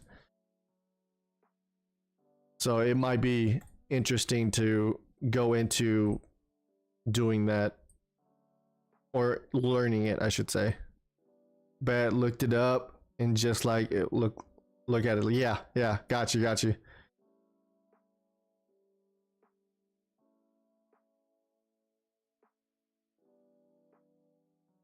I even, like, if you're in the Discord, Dark, and you have the dev role, I'm also going to be probably doing it tonight after the stream, but because this stream, I started this stream late as crap.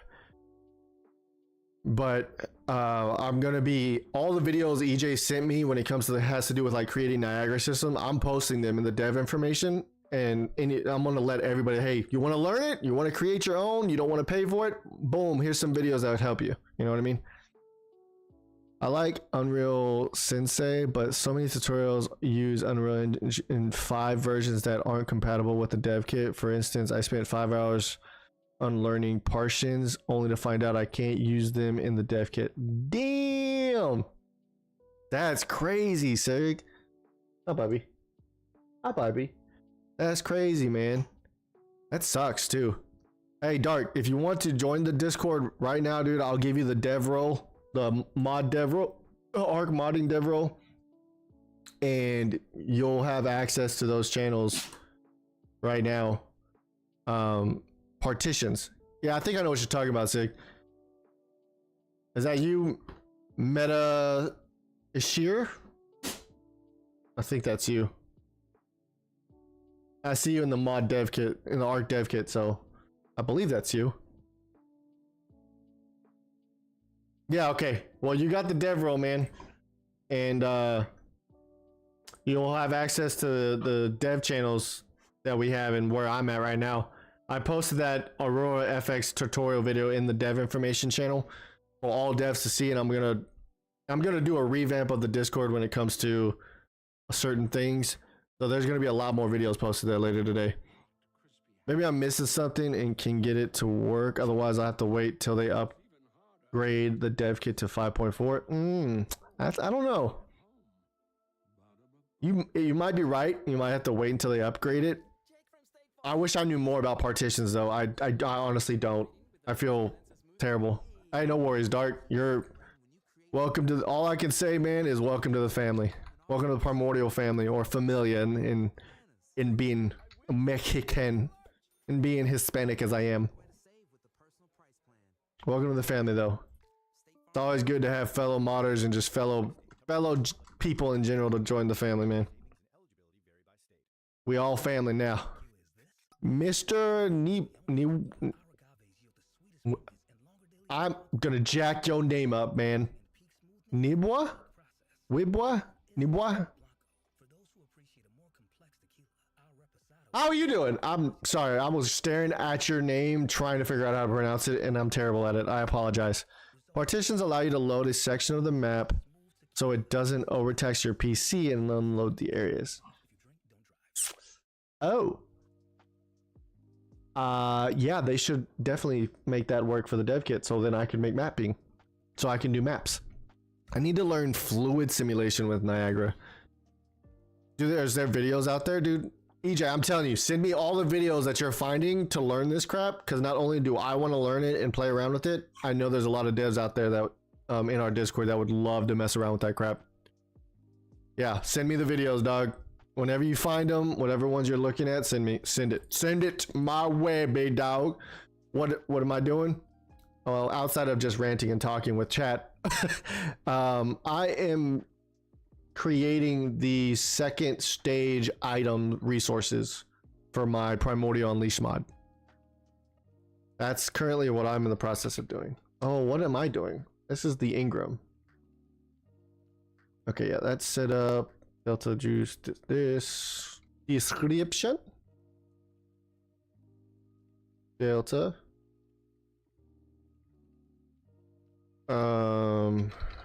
Crafting requires delta eyes. Quantity. Yep, okay. Giovanni, what's up?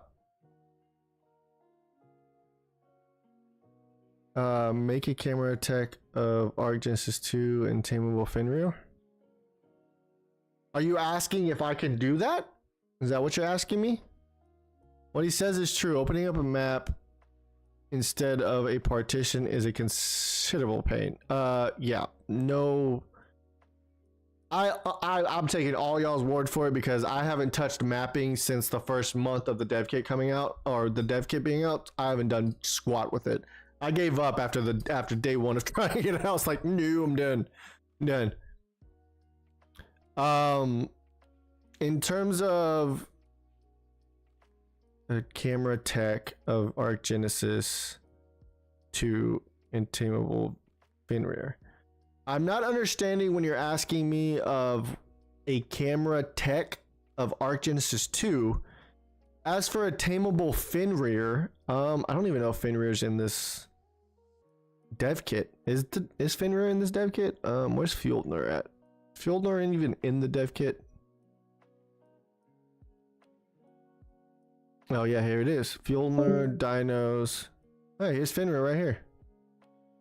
Oh, you can't. Yeah, you can't make a Fenrir. Oh, it's not even in the dev kit yet. I haven't updated it yet. So you have an Androsarchus, Sucus, or whatever the hell it's called. You have the Desmodon, or Desmodus, the vampire bat. But unfortunately, you don't have Fenrir unless they put it somewhere else. They don't even have the Fuel Hawk. Yeah, they're missing a couple of dinos. It looks like they just haven't added them into the dev kit yet. Those will probably end up coming to the dev kit whenever those maps finally drop, though. At the time, I looked into making a map extension and Evolved. I remember a lot of headaches with the stuff. I can't imagine how hard it would be to make a map extension for an existing map compared to just making a map. You would have to pull it in from ASE. Nah, that's too much, man, because ASE, that's literally, you're pulling the skeletal mesh, the skeleton, the animations, the physics. You're pulling everything that's not here in the ASA dev kit, and you're better off waiting for them to update the dev kit for that stuff to be there, because you could end up breaking the entire freaking dino at that point.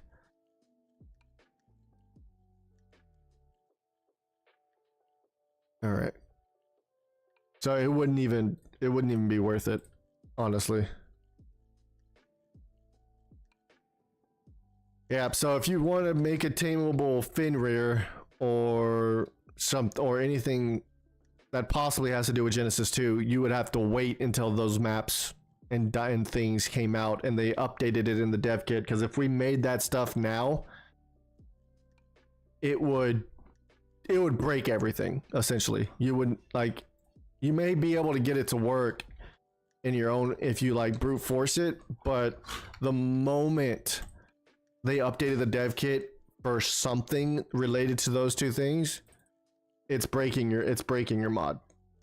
So I don't suggest it, but you know, people still go for it anyway. So, you know, if you can do it, do it.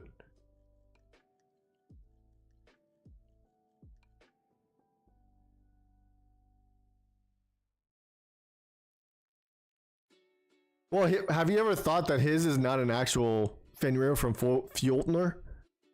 I mean, he also may have connections. He may have connections in getting a Fenrir. His, you know, because you have to think his Fenrir could be a completely different variant.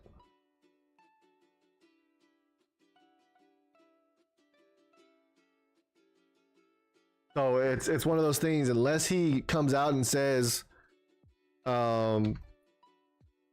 you know, this is the Fenrir from Fjolnir.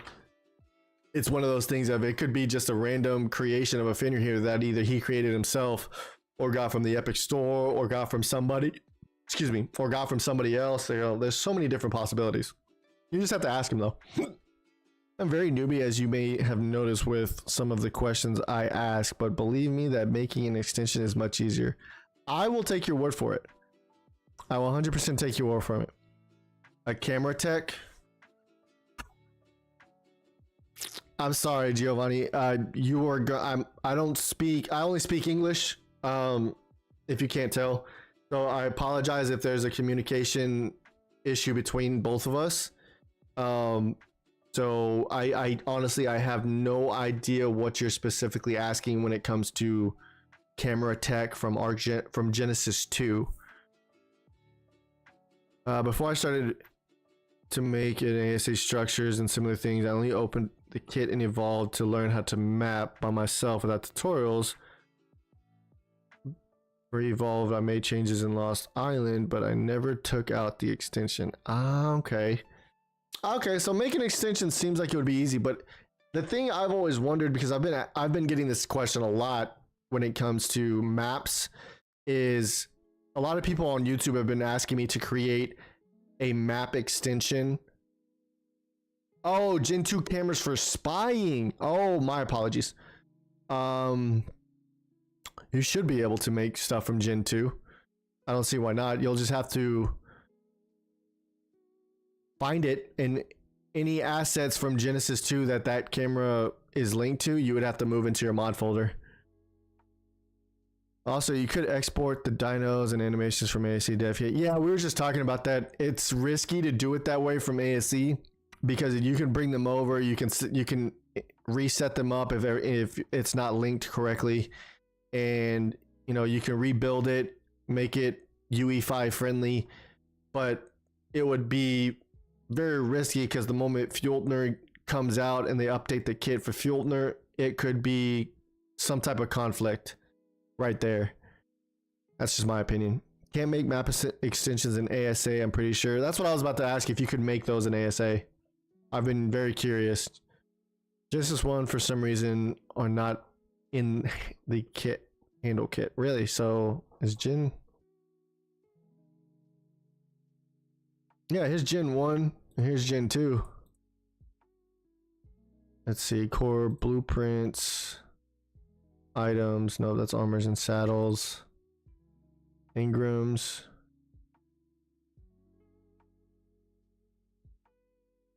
Yeah, here's tech security console.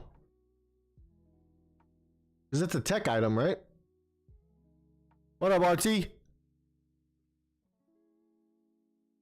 Yeah. I don't suggest exporting anything from the old dev kit into this one.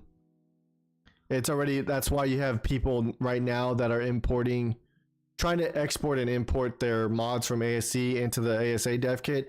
They're having to do it bit by bit and rebuilding those parts they're re-importing from, that they're bringing over from ASC, because it's ASA is set up completely different and has and it's all, this dev kit's completely different compared to the old one.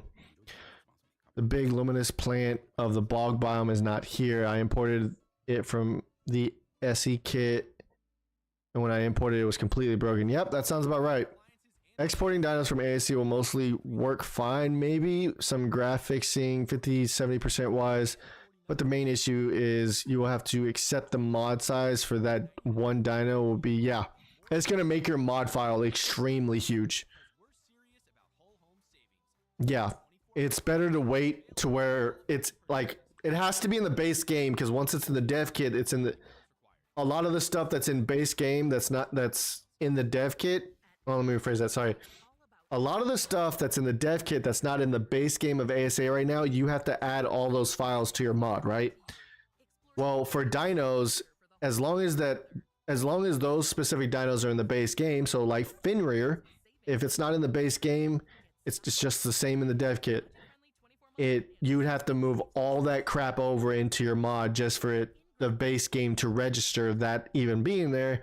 And since dinos, if you're not making a child of a dino and you're making a copy, you're pretty much doing the exact same thing if you're exporting the dino at that point. That's why copying a dino compared to creating a child of a dino are very, very different in file size, because the copy is going off of heavier files and stuff compared to the child. And then of course you got the skeletal mesh, you got the animations, you got all that crap. It's so much easier to wait until you can make a child of that damn dino before you try to bring it over into ASA, in my opinion. I forgot what I was doing. Oh no, I did it. Yeah, okay. I'm over here like ranting with you guys. I'm forgetting what I'm supposed to be doing.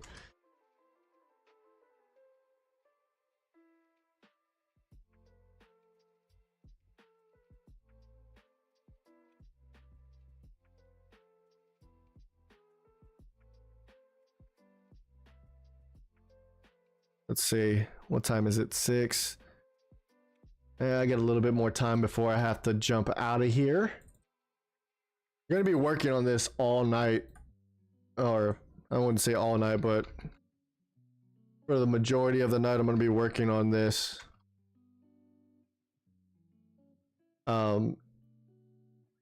This mod, because I want to try to get as much done as I can. What am I working on? Currently, Sif, I am working on my stage 2 stuff for my Primordial Unleashed. We started with creating the resources. That's where we're starting our stage 2 at. I'm basically doing it the same method and the same way I did when I first started Primordial Unleashed. I started with all my resources before ever reaching into like items or anything like that. And my suggestion, it's probably easier if you start with your structures first if you're doing a dino overhaul mod, because then you have structures you can link to if you want it to be linked into a certain resources that are craftable, you want it to be linked somewhere specifically. That's what you would have, that's my guess. Make a Carno Beast. Okay, I don't want to seem mean or rude, Giovanni. I can barely understand your typing. It's very, I already have trouble reading as it is. And the way you are typing, it makes it very, very difficult. I think I understand what you're talking about and what you're asking, but I'm not entirely sure. I know I'm guessing it's about making a dino. I didn't understand the last part of your message. This is when I wish I knew different languages so I could speak different languages with people. I wish I knew Spanish, hell. Last night looking at things in the kit, I discovered that you can make structures based on other structures. Yeah, you didn't know that? Brett, let me finish up what I'm doing real quick. Actually, I think I'm done right here. Yep. So my defensive structures mod. Yeah. It's silly, but it made me very excited. Yeah, dude, like I showed this on stream yesterday about the static meshes. You can easily create your own static mesh to where you can set up like a foundation static mesh, right? So say we came in here. Nope, that's not my, where's my floor at? There it is. So say we came in here, right?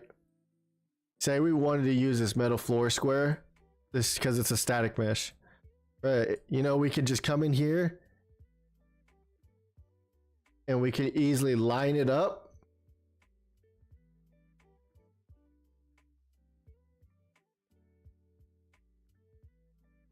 You can line it up probably like this.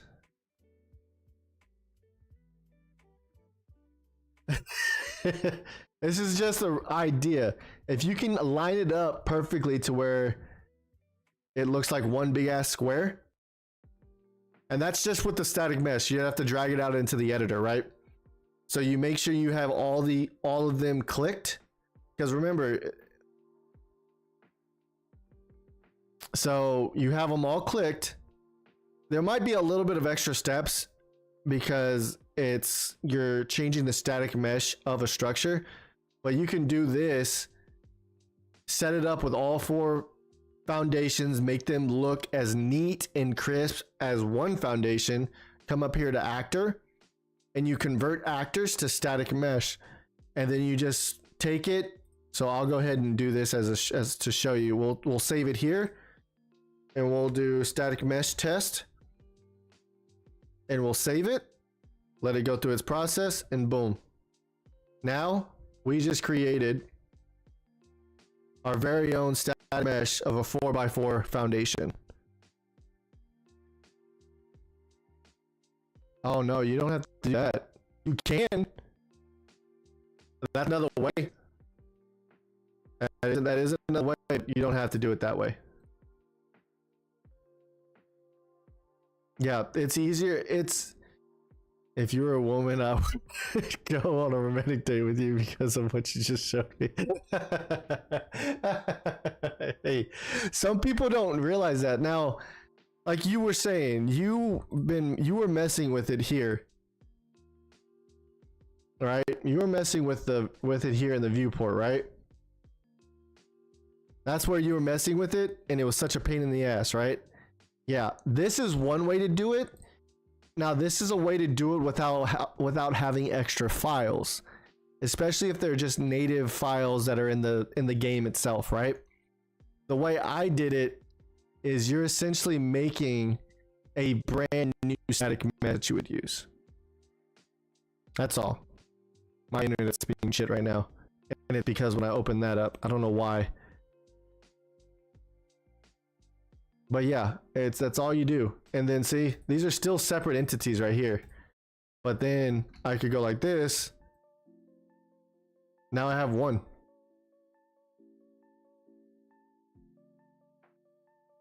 To put a BP inside of another BP, it depends on what you're talking about. Now, when it comes to structures, I did learn which one did I have troubles with? Because this is my defense. This is my defensive structure mod that I created for a Discord subscriber. And if he doesn't stay a subscriber, technically this mod wouldn't be supported anymore. But this is such a popular mod that I would personally take it over 100% and keep it around. How do we import to project like you import my files? Oh, that's easy. I'll show you here in a second, EJ. For example, I'd like to make a house, but I would like the doors to work as a normal door. Oh, that's easy. Where is doors? Because that's the one I was going to show you. So you see how we have 4 blueprints, 4 BPs, right? So look very carefully at what I'm showing you, okay? Because this one gave me the most headache in the dev kit, and I couldn't figure out for the life of me. So how do you color your folders? Just notice. Oh, just right click on your folder, set color. That's it. Don't worry, I didn't know that either. So here you got 5 different variants of doors, right? Now keep in mind, this is based off of how vanilla set theirs up. So in reality, so if we come out here, right?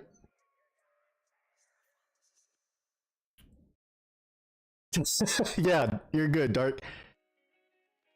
So we come out here, let me spawn in this defensive structure door, right?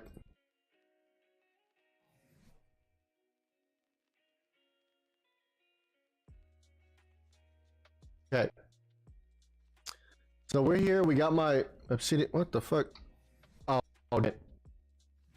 okay, hold on. I gotta load this up. Crap, don't save it. I'm not worried about saving right now. Load this map up. Forgot I can't do it if I'm not in the right test map. Freaking dumb. Okay. So we have our door, right? But you see at the bottom, my camera's in the way. But you see right here, normally you would have, or yeah, you see right here. You see where my mouse is? You can see it. You're not missing anything behind my camera. Normally right here you would have, let me see, I need something that has multiples. That'll do.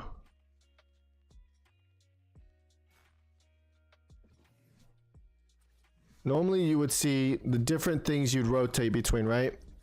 For the structures, if you wanted to combine the structures so you don't have that many engrams and all that stuff, right? But if you noticed that the door doesn't do that. The way that vanilla set the door up is to where no matter if it's a double door, if it's a window, if it's like, no matter what door frame you're using, the door automatically sets up and is integrated into those spots, right?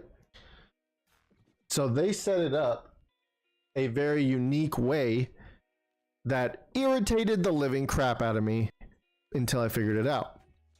So originally, we know when it comes to this door, just like any other structures, right?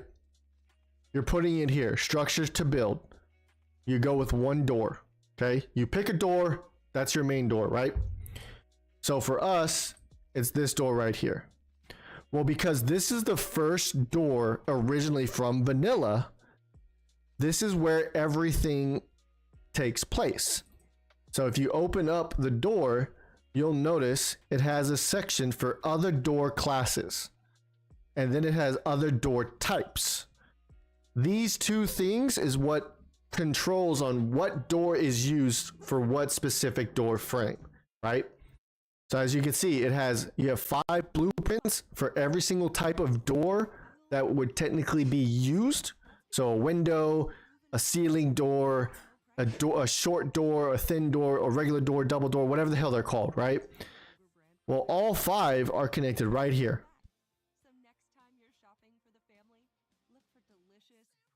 I'll see how I explain it. Oh, okay, yeah. If I'm not explaining what you're talking about, then I apologize, and I'm just talking out my ass on what the hell I'm doing. Or what the hell that is. But as I said, that's how I set up everything. So maybe I misinterpreted what you were talking about. They cost just $4.50, and best of all, I serve them all day long. That means you can eat breakfast for lunch, breakfast for dinner, or even breakfast for That's my apologies. Imagine I make a 4x4 like you did and I turn it into a mesh. Right. Spotify Premium helps you make the most of your music listening experience. Settle into your groove. Then I put this mesh in the BP. Right. Without hearing ads.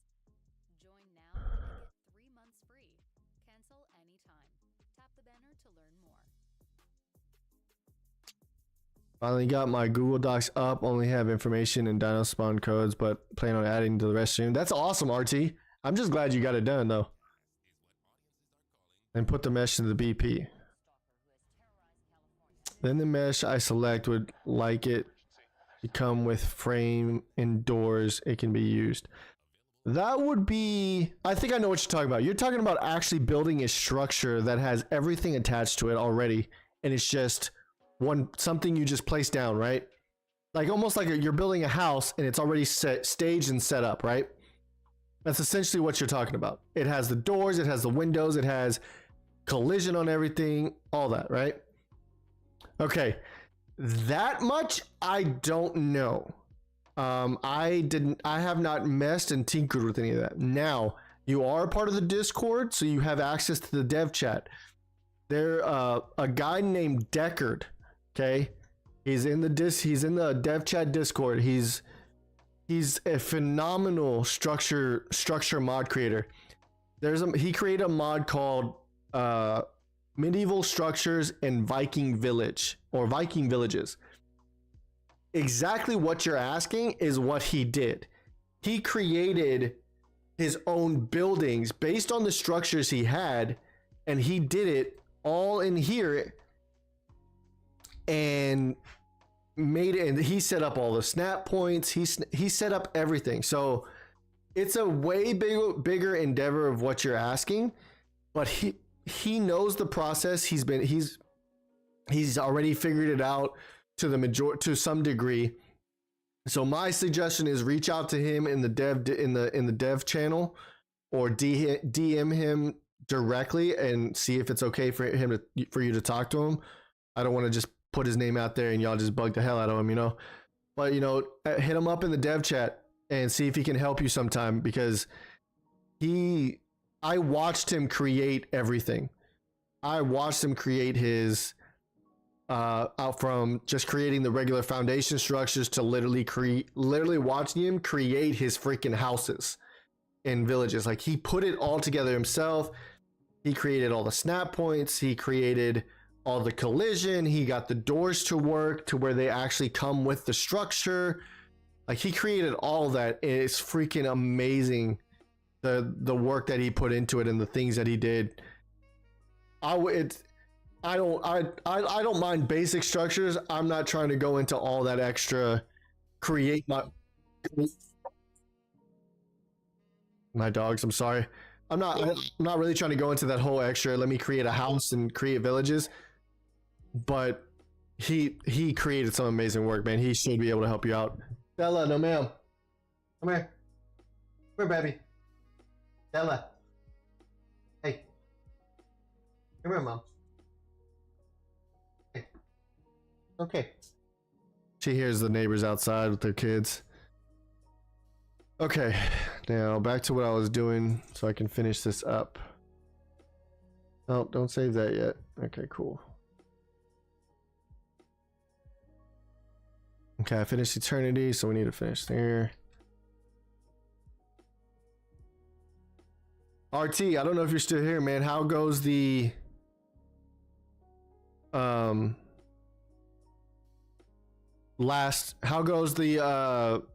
your final tier?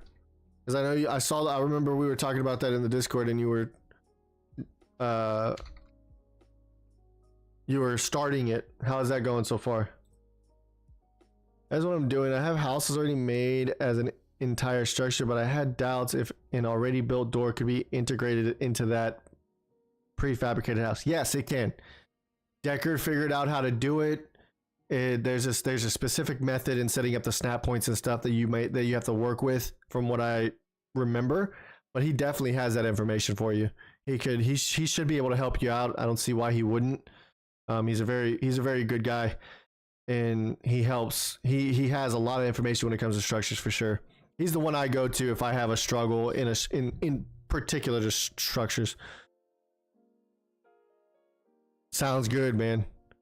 Hey, he's normally sometimes he's in the Discord with me. He'll join the Discord in the mod dev chat or the chill zone every now and again, and we'll all sit here, and me and Deck would probably be working in the dev kit while everybody else playing video games, and we're just chatting.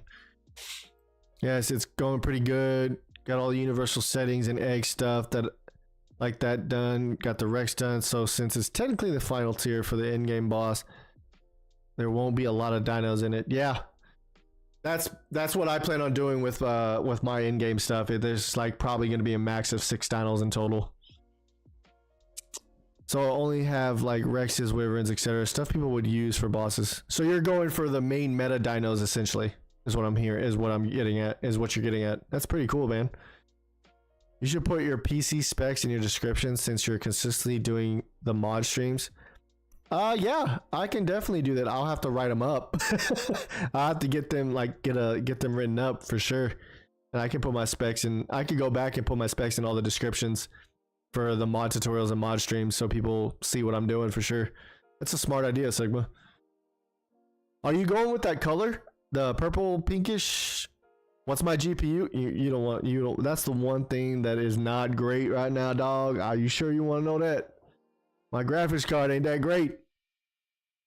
It is not that great. I don't know you want to know that. My CPU, my RAM, that's one thing. You have a better GPU than me, homie. You have a better GPU than me. You're running a 3060. You're running a 30 series. Yeah, see, and EJ's running an RTX 20 series. Bro, I got a GeForce RTX 2060 Super. Oh, you're 40. Oh, he's telling you what mine is, because I think I told EJ what mine was. Yeah, I'm running an RTX 20 series, 2060 Super.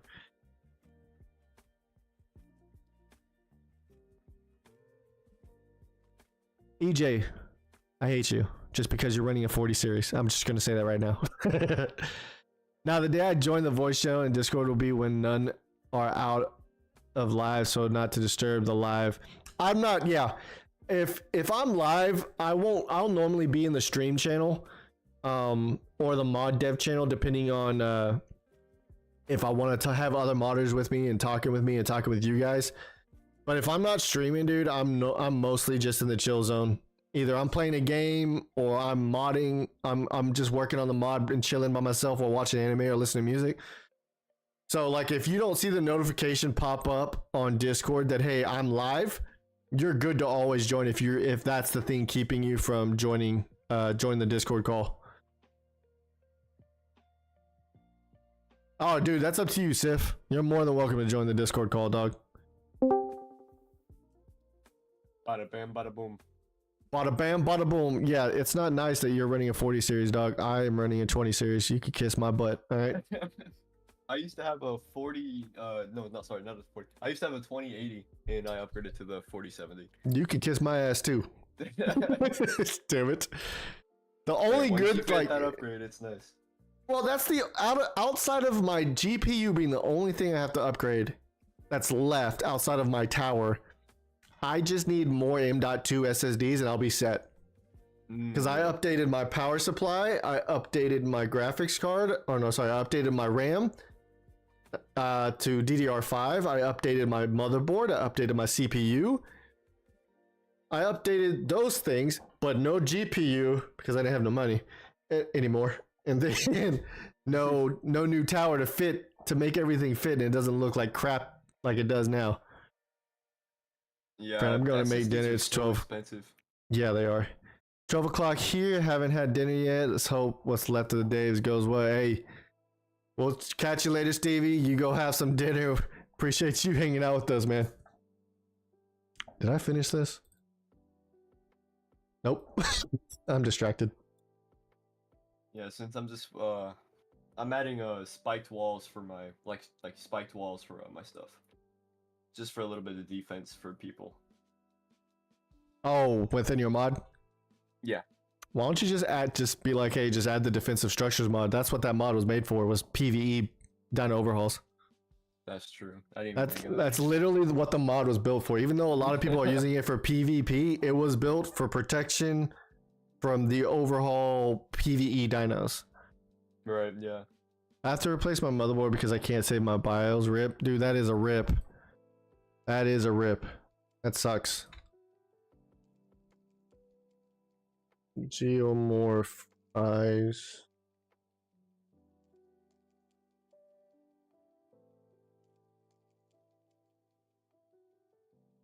Yeah, this morning I got Get a out of burst your and it was vagina! Freaking dog? Jesus, I can hear them.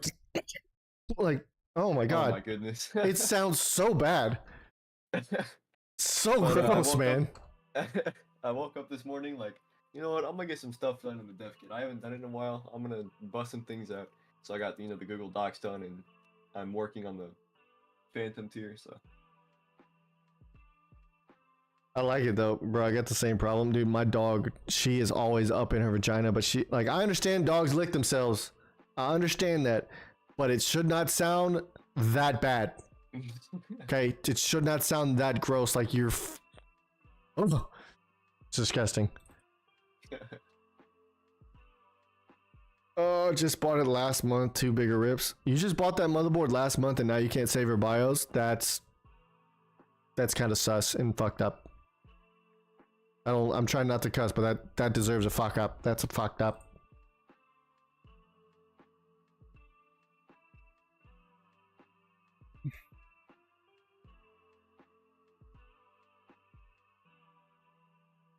Oh man. How strong is your last tier gonna be? Sif. Right now it's I mean the tier before that is 6 times. So I have it currently at 8 times for my newest one, but I might change it to 10 times maybe since it's the final one. So what is it going from 3, 6 to 10? It's 2, 4, 6, and 8. It goes up by 2 every tier. How many tiers do you have? I got 4. Okay, so now I have 4. Now you have 4. Okay, gotcha. I mean, your mod is probably the most balanced with vanilla. That's not stupid high multiplier. So Yeah. I mean, it's not bad. Yeah, I'm just tweaking and stuff because like the end game boss, I want to make sure it's gonna be hard. I'm gonna make sure it's gonna be hard. Bro, if you want to make it hard, all you gotta really do is set up the damage resistance and then give it a crap ton of health, and you're golden. I was thinking about like maybe like 10 million health. Well, keep in mind it's gonna be 10 million health base. Right. So if it spawns in at 150, well that 10 million health ain't gonna be 10 million no more. Oh, I already got that dealt with. Like the spawner, it forces the dino when you summon it to be at level 1 every time. Oh, that's terrible. Yeah.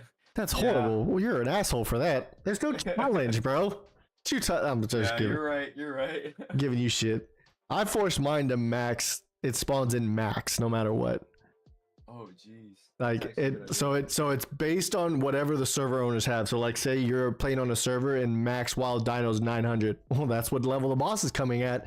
So now you just have a boss that started out with a couple hundred thousand on health and multiplied all the way up to level 900. Yeah. So talk about a fight, dog, Yeah. Woo. Loving see AMD and loving it. I've got a Sapphire Nitro Plus RX 6700 XT. I've never used any of the RX stuff. That's for Ryzen, right? That'd be a Ryzen, like for a Ryzen build computer, right? Not Intel, or does it matter? I don't know these things. Max number is about 1E27 multi for health. That's terrible. That's gonna be a hell of a freaking fight if it's like that, though. Well, I can't say nothing because I changed the health on my bosses, and my players are not gonna like me after that. Oh no, dude, it's bad. They're gonna try and cancel you for that one. That's fine. I just like, bro, I watched people fight these dinos, man. I watched them fight these bosses that I made, and I understand I set it up pretty damn well to where if you are smart, you can possibly fight the boss with one dino. If you build it, if you breed the dino correctly, and then you can farm up the materials to craft a badass saddle pretty much. So like I know that that's a possibility to do that. Oh, you're good, Hunter, don't worry, man. So I know you can fight my bosses with one dino, but you'll need a hybrid with a good health mutations and damage mutation. You'll need a boss of a saddle, and you're still going to need health potions because it's still going to hurt, right? Yeah. So I was like, okay, that's fine. Then I started getting reports. Hey, is your so-and-so boss supposed to be weaker than all the others? Is this so-and-so boss supposed to be able to get knocked out? And that's when I found, there were bugs. Like my Apex boss, you could trinket and kill it that way. My Infinity boss was weaker than the previous than the Chaos boss. Motherfuckers just one tapped it. Like, it was no challenge whatsoever. I was like, what in the crap? So like everything I've done with this big ass update that I'm gonna push down the road, it's fixing crap like that, updating stuff, changing crafting costs for things, tinkering with the damage resistance for the dino or for the bosses. It's just a lot of stuff. Like this patch, I'm gonna ping, like when I ping everybody about this freaking update, because I'm gonna ping it maybe about 3 days before I push it to give server owners and their player base time to prepare for this, so they don't just get caught with their pants down, essentially. And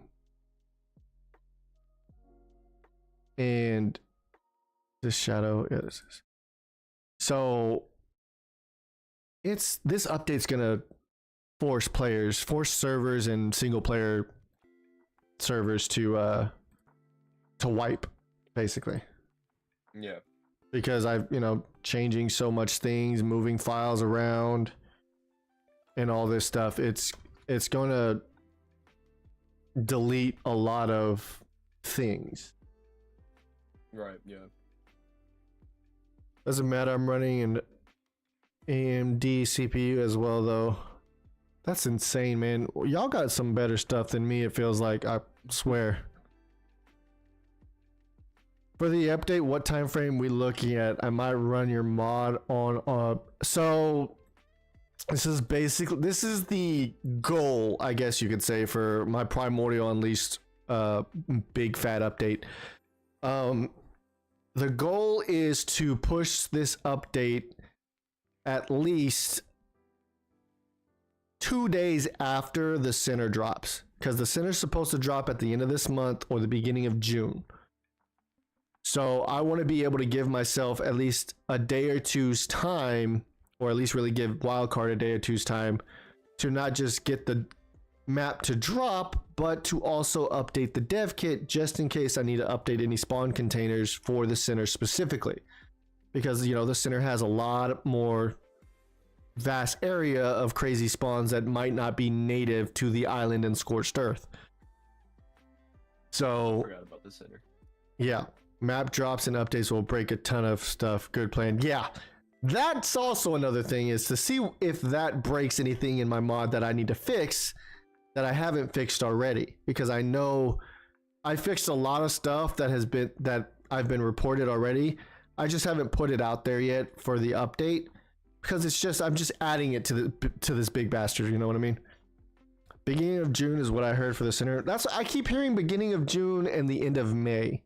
So it's supposed to be June 3rd, but everybody's saying it might come earlier at the end of the month. I don't freaking know anymore. I just exist in this world we call gaming and stuff.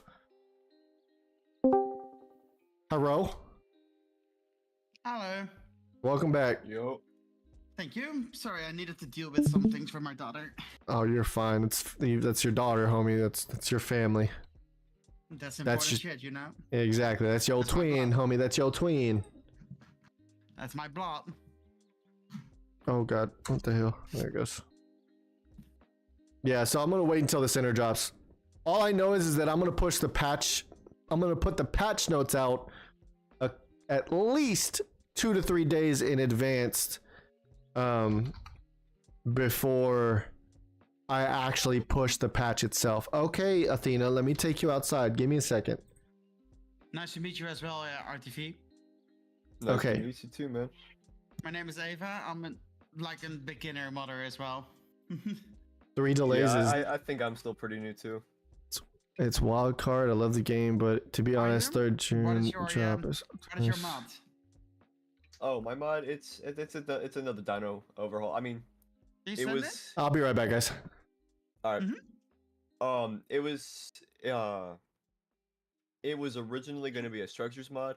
Like it was like this is my first ever mod, so I mean, Can you send it to me? oh yeah, I got you. Here, let me pull it up. Well, I will add you because otherwise you cannot send me.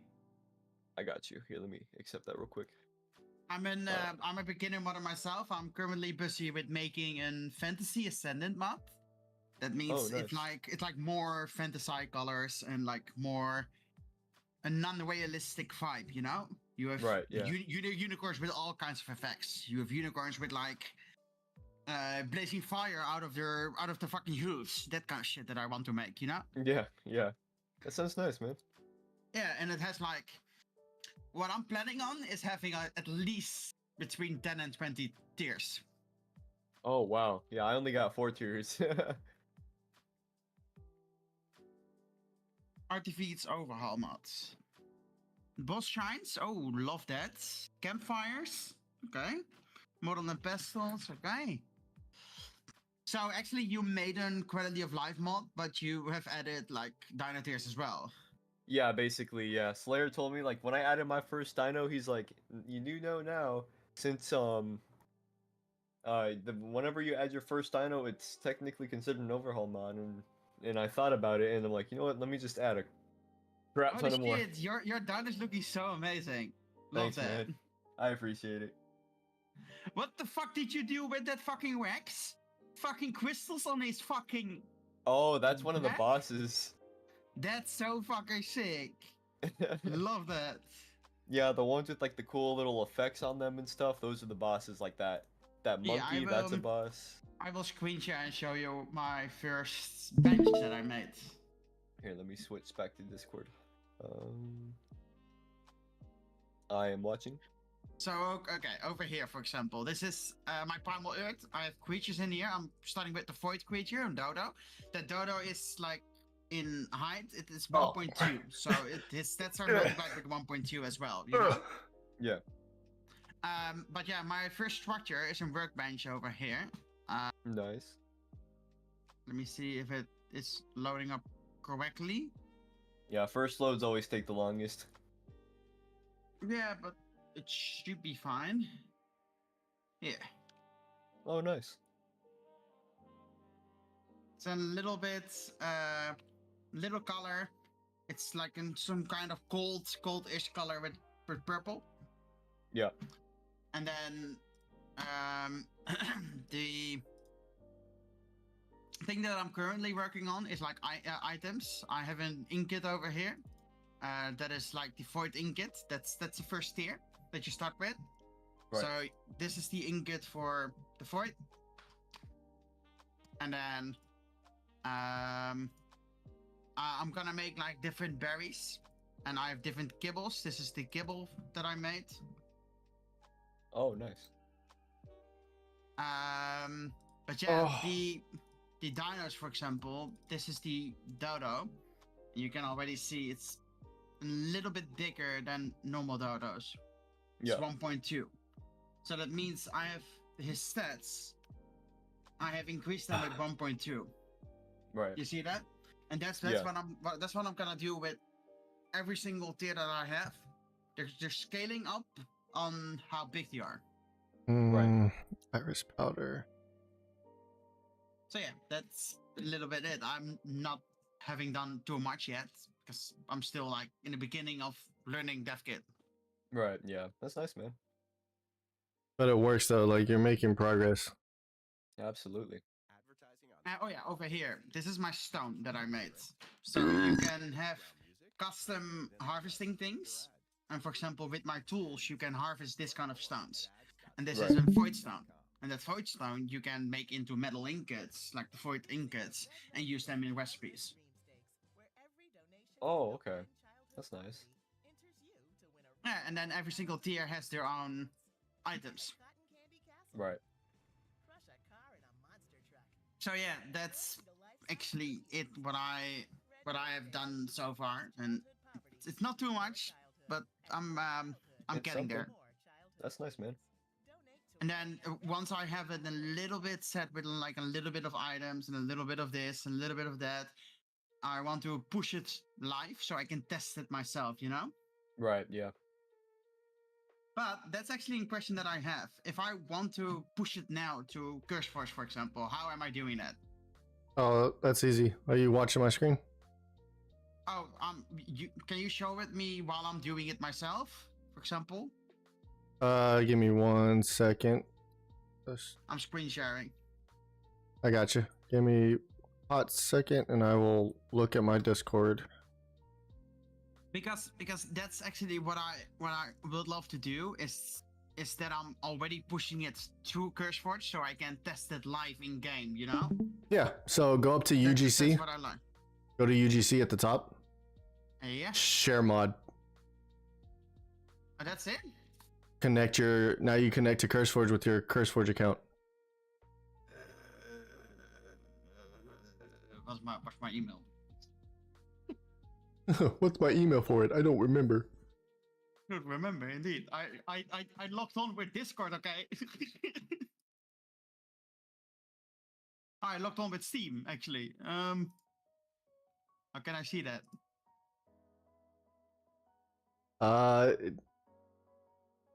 I don't know. You'll probably have to log out. Yeah, but the thing is, if I'm logging off, here, look at this.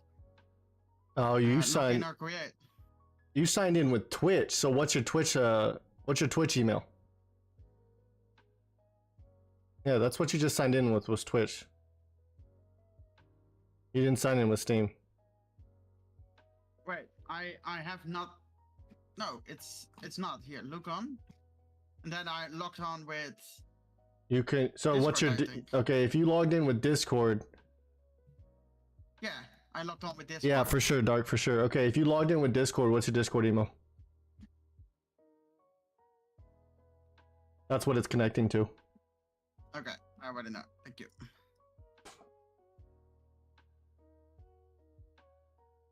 Is that seriously? And then Oh. now your email, you'll get the email for the code.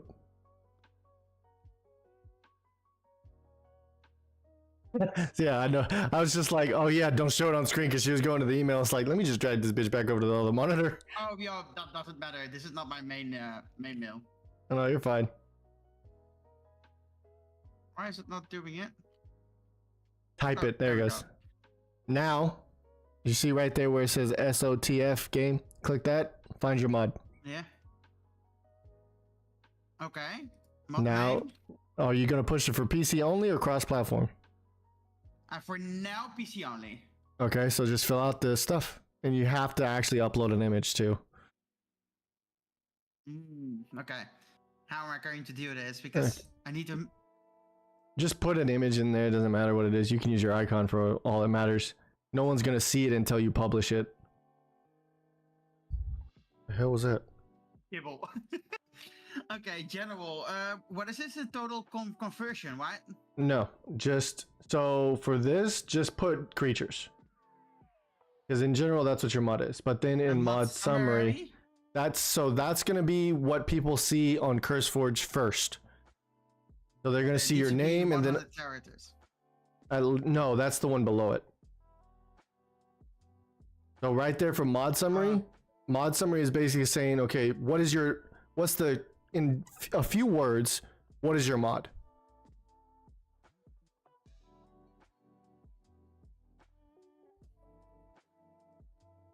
Fantasy overhaul. Okay, so fantasy dino overhaul. Just you're good. I would say dino overhaul because that's what people would mainly look for. Now for mod description, you need at least 100 characters. This is basically the description of your mod. Doesn't matter what it says. You can type gibberish until you reach 100 characters. No one's gonna see it. It's just to push the initial Yeah, but upload. look at this. Yeah, it's fine because when they give you that, they're basically saying, "Hey, this is what to avoid." Like, you can change it in CurseForge whenever you push it. Now you see how now it says continue. Yeah. Now you can continue, and now it will push all your files that you've already made to CurseForge. It's gonna be. And then whenever I want to like push an update, how's that then working? So this is the initial push, right? Okay. So because this is the initial push, that's what you have to do. You have to create the description, the all that crap, right? Yeah. You can change all that in CurseForge after its initial upload. Just so like now you can go to project. Now everything you just put, now you can adjust by that button up there to the top right that says manage project. Now you can go change all of that whenever you want.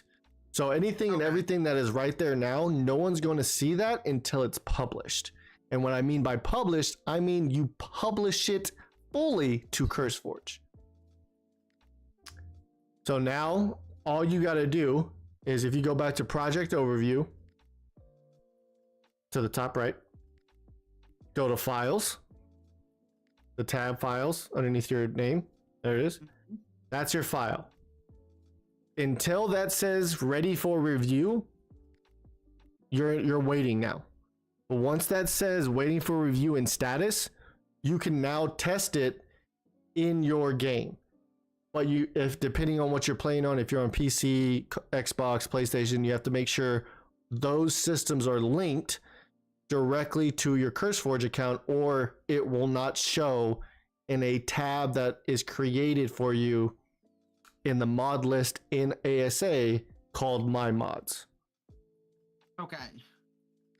And then you can, and if you have a dedicated server, you can always test it on a dedicated server as well.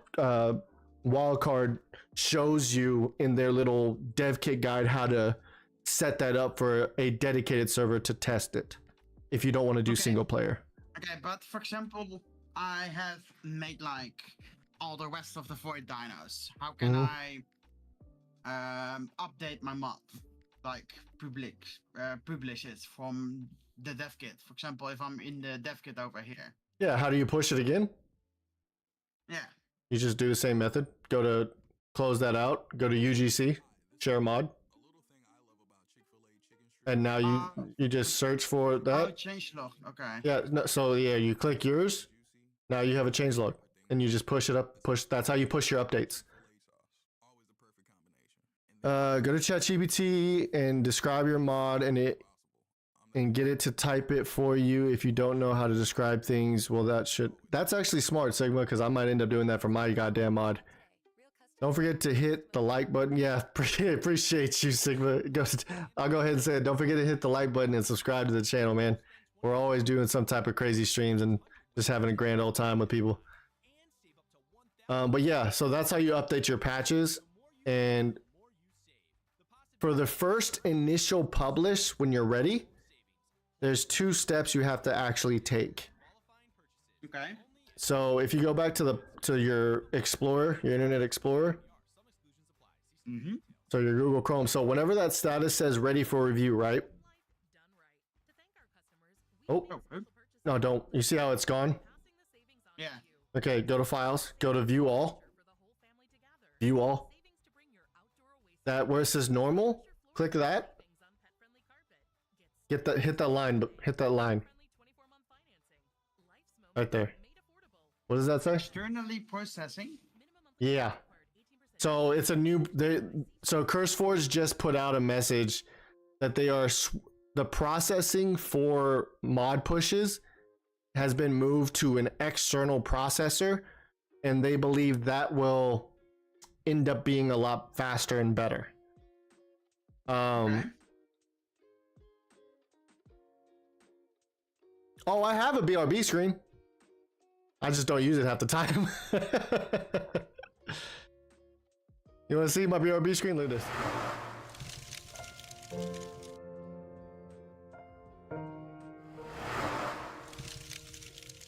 I just don't have the like, comment, and subscribe shit at the bottom.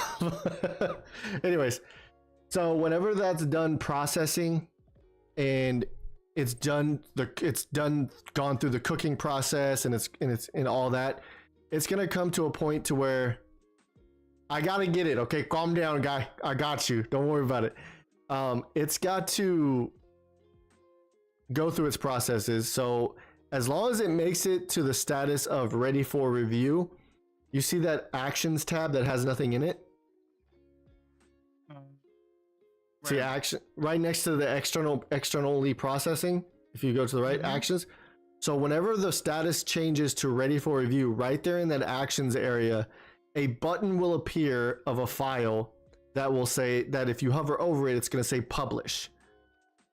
Whenever you do PC only mod variants, it's going to publish really quick, and then it's going to open up a second step you'll need to do for the initial publish.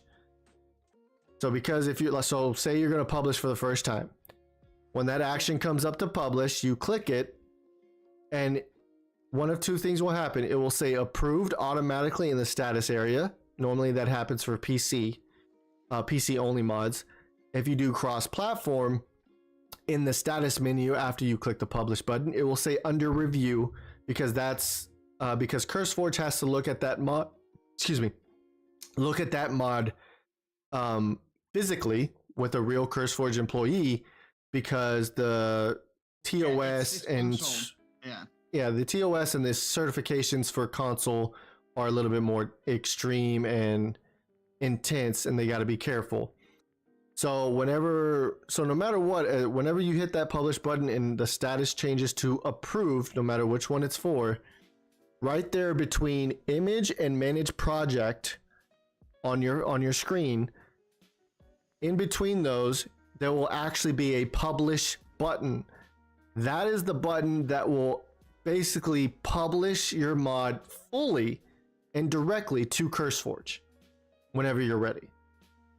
That would be the second step to the initial publish. After you do that second step of publishing, you won't have to do it again.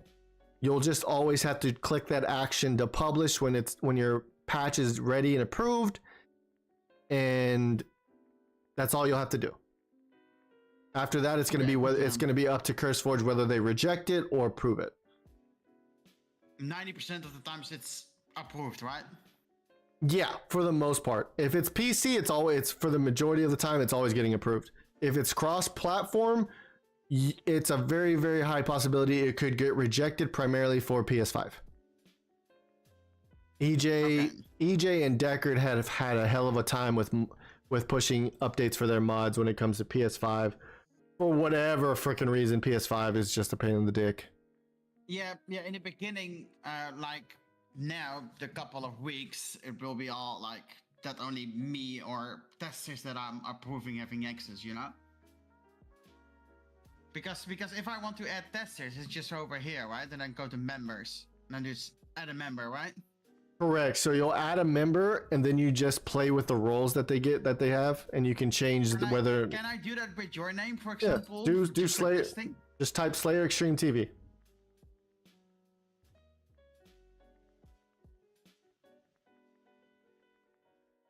Okay. There. It added me. Now you see under my name, it says author. Yeah. You can change that into whatever name you want, and that name determines what access I have. So if you want me to be a tester, change me to tester, then go over here to where you see cross-platform testing, I think it's called. You see one of the buttons below. All those different options. Over here, yeah. Yeah, so check mark the box. Now I can test it with you. I can add it in my single player game, add it to a test server, whatever. I have not looked at any of the Epic Store assets yet for UE5. I didn't even know they dropped again. I haven't been paying attention to it. I've been taking it slow with modding, so I can have time to play games, and now I'm trying to get back into it since the time for the Sinner is getting closer. So is a push for PC able to have something like Pokemon, for example? Any possible copyrights will get rejected unless it's an open license. Yeah. What about this one? Access repository. That means that he can look at the mod, right? Basically, I'd have access like you. Essentially, that's my guess. I normally don't. If I trust the person, I give them full control to it, like full access to the mod to a certain degree. But if they're just there to test, and they're just like an actual tester, say from my community, and I don't know them that well, but they signed up to be a tester, I'll just only give them tester access. Now, if you're asking for details on what everything means, especially like that repository crap, I really don't know. CurseForge is the one that you need to ask then. Yeah, because CurseForge is new to me, so I didn't even know CurseForge existed outside of the fact that I used it for mobalytics for Diablo. That's the only thing I ever went through CurseForge for, because they were connected with with Overwolf and stuff. That's the only reason. That's the only way I knew about CurseForge, which is crazy. What does that say? Yeah, that's a good thing to make sure your mod's not open source. I'm probably gonna stop right here because I gotta cook dinner. Before I get off, anybody have any questions for anything? Not at the moment. Okay, so RT, you're good. I'm chill. Okay. And if I have a question, then RTV is probably also over here for a little bit. Yeah, there's always somebody who can help you. Yeah. If I'm not around, somebody has always got a question, an answer somehow. All you got to do is either just message it in the dev chat. Somebody will answer you at some point, or it'll be me on my phone. Import right quick. Thank you, EJ. Okay. RTV, I might have some questions for you whenever Slayer is done with his outro and that kind of things. Okay. Well, I'm gonna go ahead and leave the Discord call so y'all can go ahead and talk, because once I show this to EJ real quick for importing assets and stuff from, like, somebody sends you from their dev kit. I wanna see that later as well. Later. Yeah, Not right now. that's fine. But I'll catch y'all later today or tonight if y'all are back in here. All I right. will be Yeah, definitely here. I'm always on. So. All right, Same I'll catch over y'all. here. I'll catch y'all too later. All right, so real quick before we jump off, because AJ, thank you for reminding me about the import.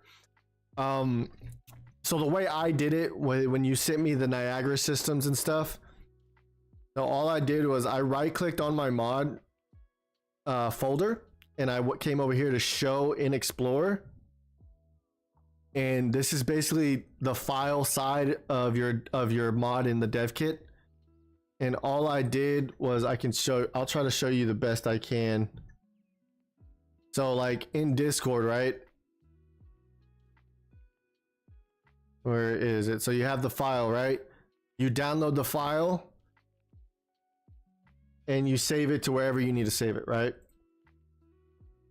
Well, so go wherever it's downloaded at. So like for here's the assets that you sent me that I downloaded, right? All I did, right, was I made sure I had the Explorer open for the files where my mod was located, and all I did was drag it in. Like here's the Halo Niagara system. I just dragged it in. And then I would look here and boom, there it is. That's all I do. Like that's the same method I used when you sent me that material that you made for me when I created my the material I used for my boss, my final stage 1 boss. That's all I did. And then of course change the name and whatever I wanted to. That's how I was importing it. Now I do believe if you come here to import, you can do the same thing without having to go out to the Explorer through the Explorer. but I don't believe it works for anything except PNG files. Because like, as you can see, here's the downloads, right? But you don't see anything except PNG files. So if I'm not mistaken, the method I just showed is probably the only way you can move an asset that isn't a PNG file. So like a Niagara system that you might have purchased or downloaded from something other than the Epic Store. That's how you would end up moving it over.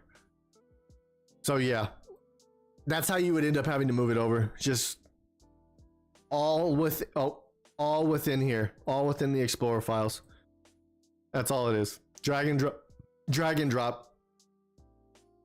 Very, very simple for sure. Could be tedious if you don't have multiple screens, multiple monitors, but go ahead. Hey, ask the questions while I'm still here, guys. I'm done with my modding, so let's, I guess you could say this is the question time of the stream. The in streaming question Q&A, whatever you want to call it. Send it, Sigma. Send your question, dog. Anybody else got a question? Like, let me answer them now before I get off. And if you have more questions after the stream and you're in the Discord, go ahead and ask. I did not create that system. No. The Niagara system, the Halo Niagara system that I just showed, adding it into my mod files, that was all EJ. EJ has been learning from YouTube videos how to create a Niagara system, and he has been putting some work into creating it. So all the videos he sent me thus far into creating the Niagara systems, I'm going to be posting them in the Discord for other people to be able to watch and try to learn themselves, because I'm going to do it my damn self too at some point. Can you use any asset from UE store in DevKit? Can you buy packs or plugins? How do you know what works? Have you tried any free or bought ones? Oh yeah, well, whenever I start making them, Dark, I'll show you. So Sigma, yes.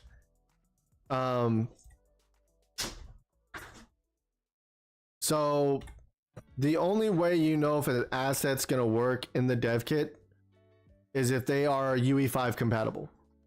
Because a lot of assets that are on the Epic store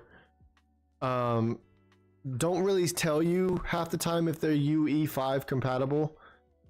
But the only way you know is you've put it in there. Now the same method I just showed everybody about how I was dragging singular assets that I downloaded from like another person to come into the dev kit. It's the same way. Some of you may have in your Epic Games launcher, if you come into Unreal Engine, come to library here in your, where it says my projects. Yes. 5.2 will work. Yes. Hell, I have assets like if I go here, like say I did this, let me see. I need an asset. Let's see. I had one earlier. Nope. Nope. Right here. So you see how this doesn't say there's no compatible user projects found for this specific asset that I have in Unreal for Unreal Engine. If I click here for show all projects and I click on my project, it's basically saying, well, this file, this asset doesn't support 5.4, but you can go and say, well, select the 5.3 version and you can import it into the 5.4. You know, you can then, you're choosing your version when you import it into the dev kit. So like if you have it right here to where the dev kit shows in my projects, you can then easily just go to add to project, show all projects. Your dev kit project will show up here, and you can then just click it, add project, select the newest version of your asset, and then whenever it imports into the dev kit, it will be here. If it will be in this area where all the content here in the content area, that's where it will end up being placed, and then you'll just have to find the name of the file. Hey, no worries, man. I'm glad I could help you. Now, if you're like me and you don't have the ARK dev kit project right here, you can easily upload the asset into Unreal Engine, the Unreal Engine 5 editor, and you can load it up in the same method that you would use here, to where you would right click on the file in Unreal Engine 5 and go to Show Explorer. It will pull up your Unreal Engine 5 file project. So basically wherever that asset folder is located within the files themselves for Unreal Engine 5. And then you just all you need to do is basically find your content folder. So like for me, if I was to just to go from scratch, if you go, wait, can I make something in Unreal Engine 5 and port it to the dev kit? It's very possible. Yes. It's very possible to port it over from Unreal Engine 5 into the dev kit. Whether or not it will work when it gets there, I don't know. So that'd be a testing thing. Yeah, so it may be testing, especially for mapping stuff, to see if it breaks or if it is working. But I agree with Dark Soul. It's best to make it in the dev kit for sure. Yeah, try it out, man. And if you like, here, I can show you guys. So like, if you don't know where your dev kit files are for the dev kit and where to place like assets that you're dragging over, if you're like me and you could come into your library and you're like me, you don't have the project right here for the dev kit, you just need to find where you installed the dev kit itself. So for me, it's in my C drive, and it's going to be in your Epic Store folder. You go to then you just come into the dev kit, like projects, shooter game, content. Content is basically this area right here where all the game data is for ASA right now, and you can just drag and drop those assets that you're dragging from the Explorer file of the Unreal Engine 5 project you created, and you just drag it here, and then you just have to find the file in your dev kit after that, and be like me and try to color code them so you don't get lost in staring at all the words.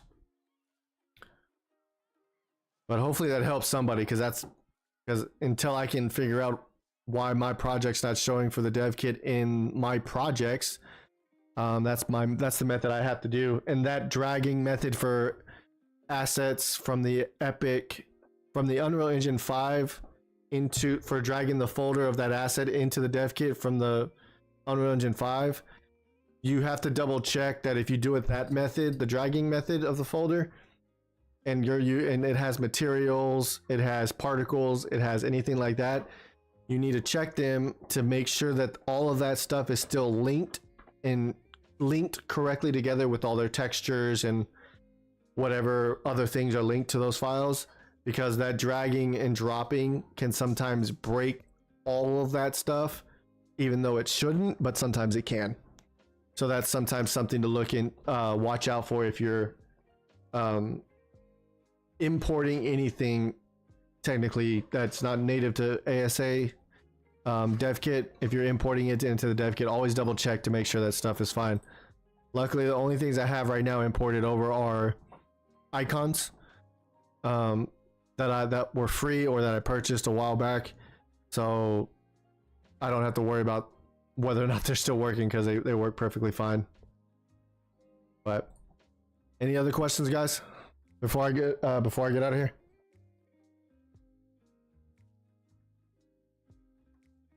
Come on. Are y'all good? Yeah, we're good. We straight. We groovy. I gotta go cook dinner. Hey, man. I appreciate all y'all being here. I love y'all for hanging out with us while we were starting our process and creating our stage 2 content for Primordial Unleashed. I'm glad I could help you guys. I appreciate all the new people that joined the Discord too, man. Welcome to the family for sure. So Sigma doesn't get on my case. Like, comment, and subscribe to the channel if you haven't already. It really does help me into one day getting monetized by YouTube. And hey, share it. The most I'm lacking right now for my channel is just watch time, and the only other way on top of the subscriptions I can get monetized for YouTube is you guys, the longer you watch my videos and the more time spent on watching the videos and not just skipping to the parts you want, but actually watching it, whenever they become VODs, especially this stream, I think helps as well. That helps me reach that that requirement of watch hours that I need, so I can get monetized on top of the 500 subscribers or 1,000 subscribers or whatever the heck it is for YouTube these days. And not meaning to be a pain, I have several channels and watch time was my biggest issue, so I understand. And oh man, hey, don't worry about it. It's all good. It's a pain, but watch time is always going to be the biggest issue for any new person to YouTube, for streaming, for videos. But as long as I keep going at a good pace for myself, that I'm not overwhelmed and overstressed, I'll be all right. And God willing, it will happen one day, right? I appreciate y'all. I love y'all. I will catch y'all tomorrow, hopefully, depending on how my back is feeling, because I aggravated and it still hurts. But I hope y'all have a wonderful evening or wonderful morning or night, depending on where you live. And y'all take it easy, and I'll catch y'all tomorrow. All right, peace.